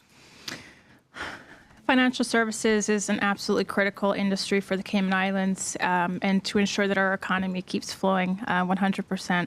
I think that in order to address the EU listing nations like ours and other small offshore jurisdictions and EU nations, that we should tackle the EU on a united front with these other similarly listed nations, present that we recognize that there are sort of double standards when it comes to how the EU is addressing people who are being compliant with the requirements, like ourselves, to the extent that we can. We like other candidates alluded to, we cannot just make up convictions to meet the requirements of the EU. That just, I think, goes to show that our rigorous AML procedures are exactly that. They're very robust and good for our financial services industry. Like the question alludes to, we have met most of the requirements. So going forward for the financial services industry, I would champion, on a slightly different note, making the financial services industry more socially and environmentally better, positive for the economy as we look long-term to how the financial services industry plays a role in climate change. We are home to just about 75% of the world's funds who invest in climate change fueling industry. So that's something we could explore to ensure that our economy works for our people as well as our planet, and putting those two factors over profit for our long-term sustainability. Thank you, Mrs. Locke-Rollinson. Yeah, sure. Thanks for the question. Following on from Mr. Deku, I mean, definitely, Cayman is like one of the top administrators for pension funds. And there's a lot of pressure on pension funds right now from their stakeholders and beneficiaries that they comply and report on their environmental and social good governance. So perhaps there's an opportunity for the Cayman Islands to assist pension funds with that reporting, because that would certainly be aiding in the development of more transparency and a better functioning financial services sector for the world. Certainly, I think it's quite hard to keep up with all the lists that we end up being put on. I actually spoke to somebody recently, and there's four or five different lists. So I do believe that we need to be more proactive and much more responsive, but also highlight the facts that we are complying so much on these indicators. We're doing far better, in fact, compared to the UK and the US. So there really does need to be a level playing field. In terms of some of the other solutions I propose, I really do feel that we need to set up a new entity that's conflict-free. It's very hard for an organization such as Cayman Finance. They do a terrific job, but it's very hard for them to get the credibility to present the sector, because they're obviously protecting their business. So we need somebody who's conflict-free, and even somebody objective apart from the government as well. And for this group to be very involved in constant engagement with a lot of the leading UK and European and US authorities, so that we're always on the table. We're not just on the table when something bad happens. We need to be part of the solution. And certainly there's a lot of illicit finance, even over the COVID pandemic. There's a lot of online fraud that people are concerned about. So certainly Cayman needs to be a part of making the world a safer place financially. Thank you. Mr. Bernard, please. Financial services is the #1 revenue generator for the Cayman Islands. The fundamental problem that we have in this country is we do not have control of it. Because we are an overseas territory, we are dictated to by the UK. So, for us to negotiate with FATCA, we don't have our own people doing that negotiating. People who are representatives of our government has to meet with the UK representatives, and they put forward our proposals. However, we often see what the outcome of that is. The UK always takes the lead. So we are not in control. We'll always be playing catch up. Thank you. Thank you. Can I rebut? No? On your next 2 minutes, if you'd like. I have the pleasure of asking the last question of this round, and I'll start with you, Dr. Macfield. And it's interesting, I have a fantasy football league, and a gentleman from Randike named his team the Randike Floodouts. And I think that says it all. So this actually has to do with Randike Gardens and flooding. And as you mentioned, I'm sure it's not a 2-minute conversation, but let's give it our best. What do you plan to do to address the ongoing flooding that impacts the Randike Gardens development? Well, I would like to look at how to use the water that is accumulated there, because water is a very valuable asset. And we are always looking for water to recycle, and I don't see why we couldn't drain it in such a way that it could be recycled and reused. And I had this little funny idea that Mr. Barnes has a piece of land there that he had intended to put his buses, and there's lots of space there where he could set up some little gardens and start some gardening, some vegetables, so everybody would have a little piece, like how they used to do in England in the old times. Everybody had their little plots, the working people had their little plots. And I thought we could use water there too. But if we are going to use agriculture in the Cayman Islands, we can use water. So we need to be thinking about how to use all this water that's doing the flooding. Now, they have very clever ways of using water in Miami, and where they have a lot of lowland in those areas in America. So I would have to have the resources to actually do the investigation, or at least I would set my people to work in terms of finding creative ways to be able to solve this type of problem that Randike is involved with. But I think that Randike could be turned into a gentrified community without the poorer class of people actually losing their community, because the community is very important. So I'm looking at creative solutions for that particular spot. Thank you. Ms. Deku? Yes, I think that in order to address the ongoing flooding that impacts Randike, especially within Georgetown East, is to assess the developments going up around that neighborhood to ensure that the effects of the development are not felt negatively by the residents of Randike, especially when it comes to flooding and stormwater drainage.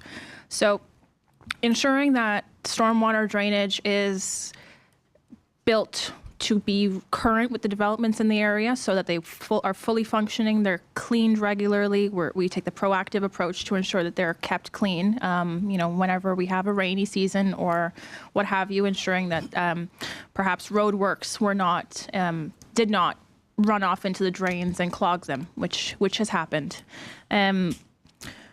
When building developments around that area, because it's already such a low-lying area due to the mangrove forest within the South Sound Basin, I think it's a good opportunity to explore different types of architectural engineering. So perhaps building on stilts around the area, exploring that route rather than deforesting. You're kind of maintaining the forest underneath the buildings themselves. We could have probably like a funky nature boardwalk throughout the South Sound Basin that connects these developments. That could be cool.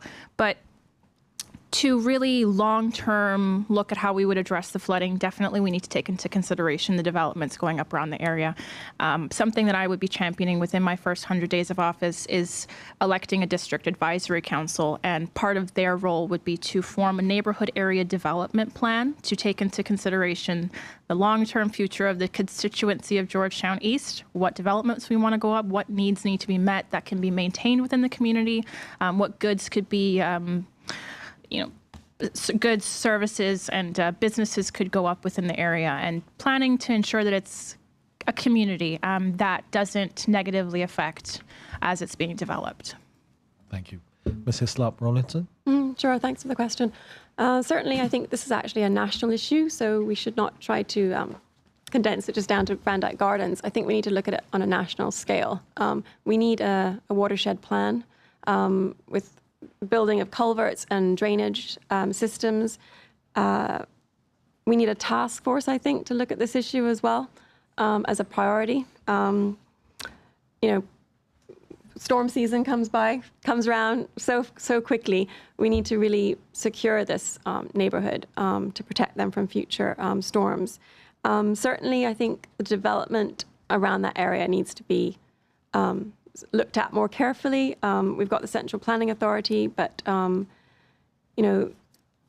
we need probably a change in the membership of that CPA. A lot of people have been very long-standing members, but we do need some more accountability in terms of what developments are allowed in that area and other areas in Cayman.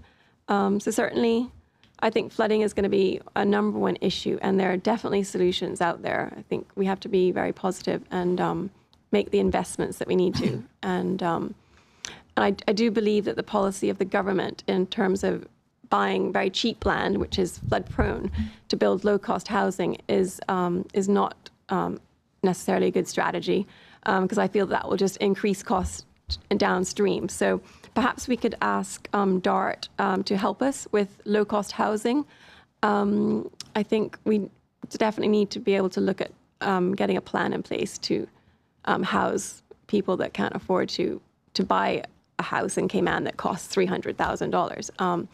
Not that they're available either, but we certainly need to look at this issue with urgency.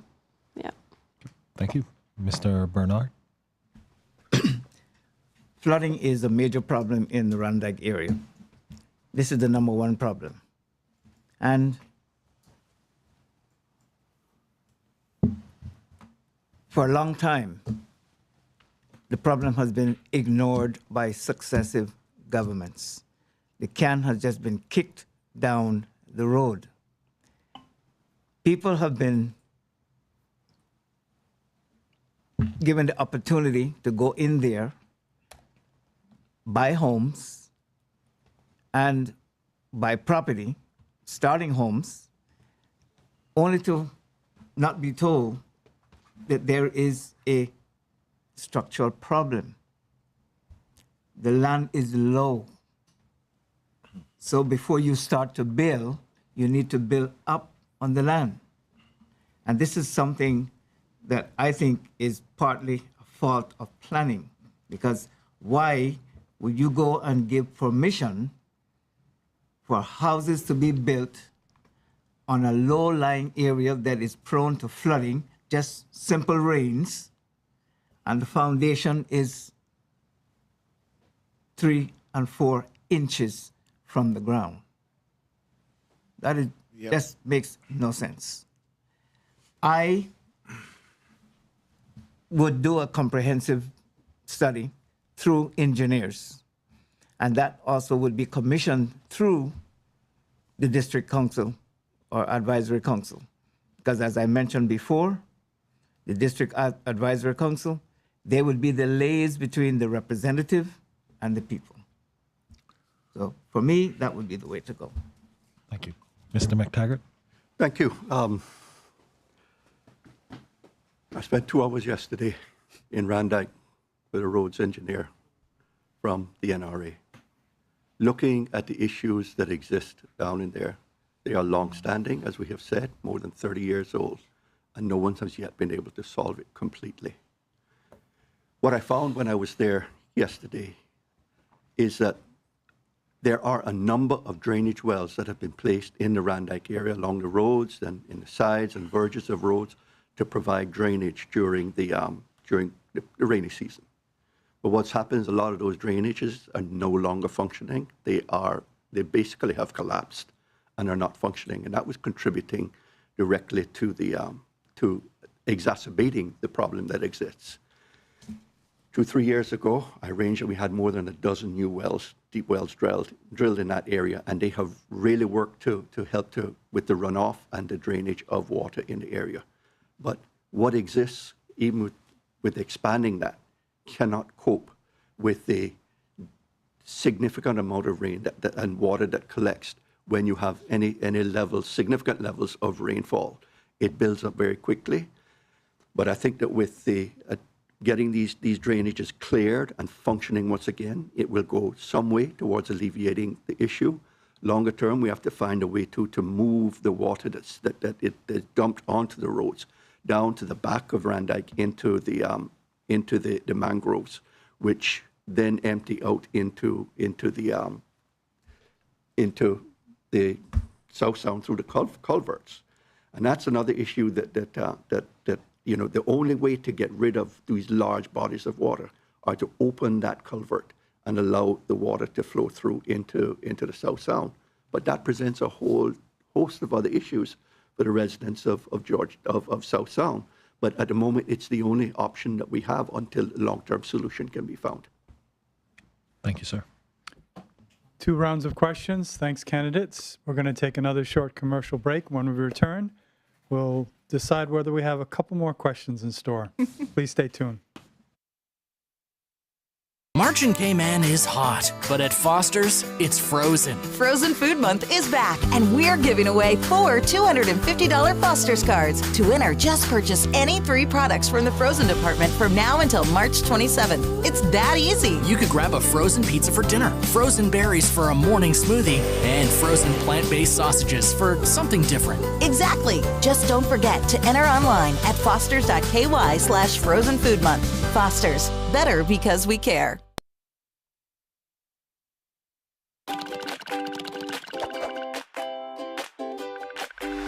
Here in the Cayman Islands, the private sector is the prosperity engine that drives the country forward. Just like a real engine. The better we understand how it works, the better we can make it run, and the better off we'll be. To help illustrate how our economy works, let's take a step back in time to when there were only a few thousand people living in Cayman.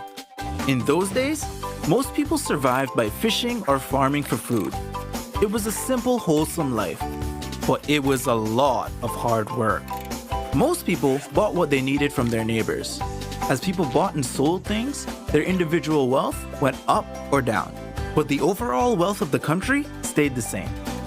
In a simple economy like this, the only way one person could increase their wealth was by reducing someone else's.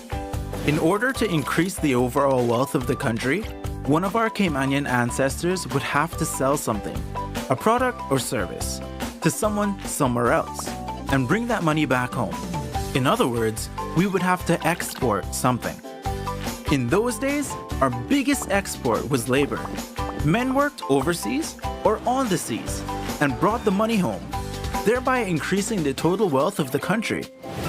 Although the economy is much bigger and more complex today, these same principles still apply.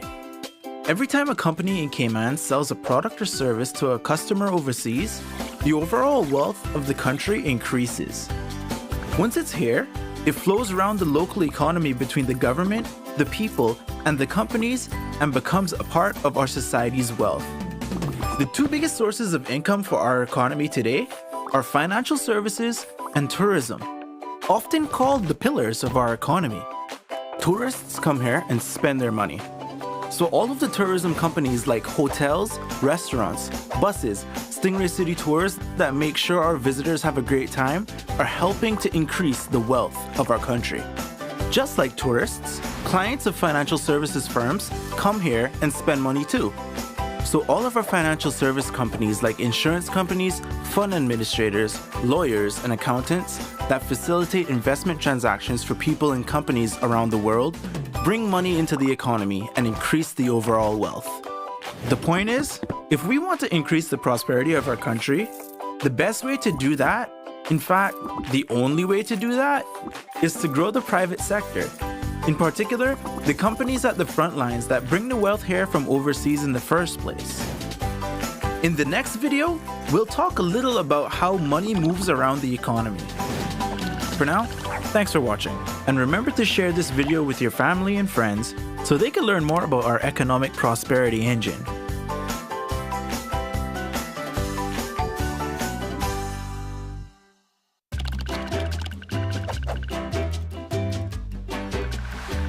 In the last episode, we learned about the important role of companies here in Cayman that do business with overseas customers and generate new wealth for the Cayman Islands economy. But what about all the other companies in the Cayman Islands? How do they fit into our prosperity engine? Every business in the Cayman Islands falls into one of three groups, or tiers. Each tier plays a critical role in our economy. The first tier is made up of all the companies that do business with overseas customers and bring money into our economy. Companies in this tier are like the gas tank of our economic prosperity engine. The more we have in the tank, the farther we can go. Although most well-known companies in this tier are in financial services like Butterfield Bank or tourism like the Ritz-Carlton, there are many other well-known Tier 1 companies doing business with overseas customers like Uniregistry, Health City, and all of the companies in Cayman Enterprise City. The second tier of the economy is all the companies that do business with other local companies, like IT and marketing consultants, or companies that sell supplies to bars and restaurants. These companies are also very important because without them, the companies they supply would need to buy their goods and services from overseas. So while companies in Tier 1 bring money into our economy, companies in Tier 2 help keep it here. The third tier is made up of all the companies that provide services to people that live and work in the Cayman Islands. Companies in this tier include supermarkets, dry cleaners, mechanics, gyms, doctors, dentists, architects, house builders, florists, and gardeners. These companies are important sources of employment and business opportunities for our people. And they play a really important role because without them, Cayman wouldn't be a very nice place to live. So to recap, Tier 1 companies do business with customers overseas. Tier 2 companies do business with other companies in Cayman. And Tier 3 companies do business with those who live here. Every company and self-employed contractor in the Cayman Islands falls into one of these three tiers, and they all play an important role in making our nation prosperous, helping bring money into our country, improve our economy, and creating jobs. And without them, the Cayman Islands wouldn't be the great country that it is. Thanks for watching, and remember to share this on social media so we can all help fuel the economic prosperity engine.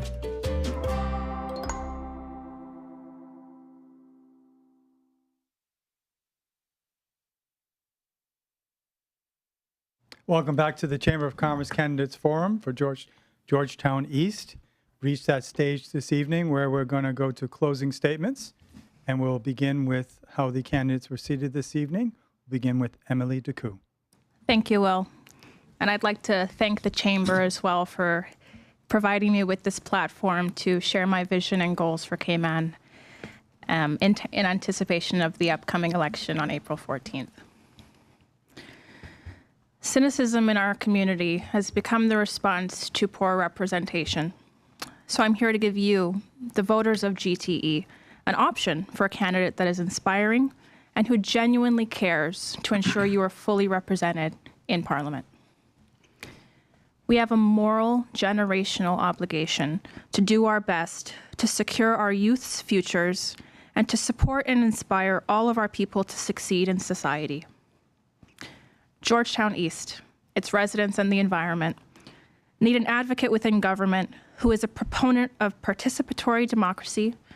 It needs keen representation, and it needs sustainable development. On April 14th, Georgetown East, I ask you to give independent candidates like me your vote. Independent candidates like me who will work hard to bring Cayman into the 21st century. Your vote is a vote for the voiceless, and is a vote for the community being listened to and represented and respected fully, with good governance and transparency being non-negotiables. Many of you may not know me, but I can relate to many of you, and I want to represent you. I may not have the experience of the fellow candidates, but I will competently serve you because my qualifications go beyond what are on paper. Empathy, vision, dedication, and integrity. Whilst I do acknowledge that I am one of the younger candidates, everyone in government had a first time in office. Everyone had to start somewhere. And they started with being entrusted with the electorate's faith that they would succeed. The planet, our children, and the vulnerable members of our community are asking for that same faith from you by asking you to elect me on April 14th. I am Emily Deku. I represent positive change in Caymanian leadership. I understand the grimness that many families in Cayman face. I understand the importance of sustainable development, and I am not in the business of lying to you or making promises that I don't intend to keep. Georgetown East, on April 14th, please vote for change. Please vote number 2, Emily Deku. Thank you. Christina Hislop Rawlinson. I got it right. Yeah. So I would certainly implore the voters to look at what the candidates all stand for, the principles they stand for. Certainly, you want a candidate that's interested in good governance, whether that be with dealing with the environment or with society. Certainly, I stand for the Constitution and upholding those values and provisions. And I stand for education and improving attainment for our young children. I stand for the environment, and I certainly would not be interested in selling Cayman out, which is one of the main concerns of the constituents as a whole. I have recently been endorsed by the Christian Association of Civics because of what I stand for. So I do implore the voters who don't know some of the newer candidates to become better acquainted with the principles that they're standing for. I'm having a meeting tomorrow night at the Seafarers Hall at 7 p.m. And certainly everybody is welcome to attend. It will be live streamed on Facebook and Instagram. I'm holding the meeting along with a prospect candidate, Michael Miles, and we will be having some special guests as well to bring solutions to the problems that have been accumulating over the last decade. What was I going to say? So I'm very pleased to see some new candidates this election season. Many young adults in their prime, as well as the older and wiser. And I'm very pleased to see more women. Women contribute different optics to governance. They tend to have a greater focus on family life and community life. And I think that we have had a deficit in that topic for some time now. So I really do hope that we will encourage more women to take on leadership roles and to form the policies and form the new legislations that will hold us and keep us secure as a nation.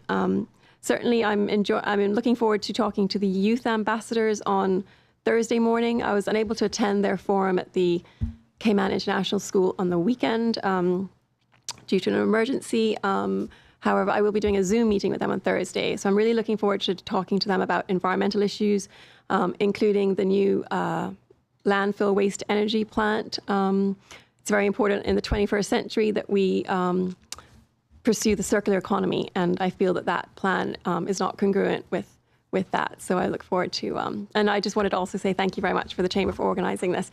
I hope that it'll inspire other organizations to do the same next time. So, yeah. Mr. Richard Bernard. Mm-hmm. You, the voting public of Georgetown East, and the wider voting public of the Cayman Islands, this is your time. This is time for you to make a change, a positive change, a change that you can say, my life is better, my situation is different. Do not allow yourself to be hostages of decisions made by people who don't care about you. And then come election time, they run up to your door wanting to shake your hands and hand you out a handout. People of Georgetown East, you know the problems you face. You've seen the candidates and what they stand for, what they support, and some of their solutions. Let me tell you, the Cayman dream has become a Cayman nightmare. And it takes each and every one of you to change that. Comes April 14th. We can do that together. So I'm asking you, the voting public of Georgetown East, to give me your vote. Richard Bernard, #1 on the ballot. And let's do it together. We can make those changes. They are needed and they must happen. But it all begins with you. Mr. Roy Mctaggart. Thank you, Will, Mike, Shamari, all the staff of the Chamber for hosting these forums that are now really a regular and permanent fixture of the general election seasons. I am honored to have served as Minister for Finance and Economic Development these past 4 years. I believe that the people of Cayman have seen and experienced the benefits of my strong leadership and adherence to the principles of fiscal prudence in managing the financial affairs of this country and leading us through this pandemic. In seeking re-election to Parliament on April 14, tonight I'm proud to stand on my record. There are no other candidates tonight with comparable track record. My 30 years of working in the financial services industry has given me the knowledge, the skills, and the experience that is needed in government today. Managing a $1 billion annual budget and a $4 billion economy is not a job for unqualified or inexperienced. Cayman faces several significant challenges going forward. I remind everyone tonight that we are still in the midst of the global pandemic, not despite the fact that we are operating quite normally in our own bubble. We are also dealing with EU regulations that constantly see a moving goalpost and continue to threaten the very existence of the financial services industry. We have to sensibly reopen our borders and jumpstart our tourism economy and the hospitality sector. We need to continue to manage our domestic needs so that no one gets left behind, raise our educational standards, upgrade our infrastructure, and do all this while not only being environmentally conscious and responsible, but to try and do this without having to borrow money. That's a very tall order to fulfill, but one I believe is achievable. I assure you that I am more than ready to take on the leadership role in the next government. I am confident that you, the voters, will recognize that the route to continued stability, safety, and prosperity for this country is to elect the Progressives Alliance, who will hit the ground running from day one. It has been my honor and privilege to serve you, the people of Georgetown East, and I ask for your continuing support by re-electing me to Parliament on April 14th. Thank you, and God bless these beautiful Cayman Islands. Dr. Frank Macfield. Yes, people of Georgetown East, I brought 2 copies of my book, Time Longer Than Rope, here tonight. One is to present to Mr. Will Penu, and the other one to a gentleman here, Mike. And it tells the story, Time Longer Than Rope. We're in this situation because people would not allow you to listen to me. All those many years ago, this book has been published, these books have been published since '96. They're not in your schools. This is a history book for the Cayman Islands. Look how big it is. It's not in your school. I bet Mr. Mctaggart has not read this book. Here it is, and all the work that has been done to prepare our society to be able to know itself and therefore know where it's going. And nothing has been done to implement these strategies in our schools. We have a confused society and everybody wants to do everything and everybody wants to go in their own way. But Georgetown East can make a big difference by giving the Cayman Islands a leader in these serious times that really care about people, that have suffered in this country for bringing the truth. Mr. Mctaggart is a magician. He just did some magic there. He just said all of his years of experience. I am more experienced in government than him. I was a minister of government. I accomplished many things. He's talking about finance. I'm talking about people. Of course, you need finance if you have people. But we can create this and we can preserve what we have. But we do not have to destroy our environment, our human environment and our social environment and our physical environment. Broken homes, broken families, broken communities, and a broken political system. Who've done it? Those people who have refused to listen to their history, to listen to people like myself who are offering poorer people help to pull them up. And these people are pushing them down and ignoring them. And when election time comes, they come by and say, we're going to solve your problem. Don't buy it this time. Vote for a change. And I hope that that person that you vote for is number 4 on the ballot. He's sitting in number 4 seat. I'm number 5 because we're going to switch it on April the 14th. That's what's going to happen. This is a prophecy. I'd like to thank the candidates for our final forum. Thank you very much. It was a lively discussion. I'm now going to turn it over to the President of the Chamber, Mr. Michael Gibbs, for closing remarks. We finished with a smile. That's good. On behalf of the Chamber Council and staff, I'd like to thank the Georgetown East candidates, Richard Bernard, Emily Deku, Frank Macfield, Roy Mctaggart, and Christina Hislop-Rowlandson for participating in this evening's forum. And I trust that the forum will help the voters in that constituency to determine who to vote for when you go to the polls on April the 14th. I'd also like to thank Foster's for their major sponsorship of the Chamber's candidate forums, as well as Affinity Recruitment, Bodden's Legal and Corporate, and DART. If you're interested in viewing more of the Growth Matters video series that have been playing during tonight's commercial breaks, they can be accessed at growthmatters.ky. Tonight is the last of the 19 forums that the Chamber has organized for this year's general election. And as mentioned earlier this evening, if you have missed any of the forums, you can visit the Chamber's YouTube channel to view them again. In closing, on behalf of the Chamber Council and staff, I would like to once again thank all the candidates who accepted our invitation to appear in these forums. And we sincerely hope that these forums have been helpful to voters as they decide which candidates should be elected to lead the Cayman Islands over the next 4 years. One other plug, the Chamber's annual Earth Day cleanup takes place on Saturday morning, the 24th of April. We're inviting residents from the various constituencies, as well as businesses and organizations, to sign up and adopt a cleanup area either in your community or along a beach. Volunteers who register early will receive a free Guy Harvey designed t-shirt, reusable tote bag, and cleanup supplies while supplies last.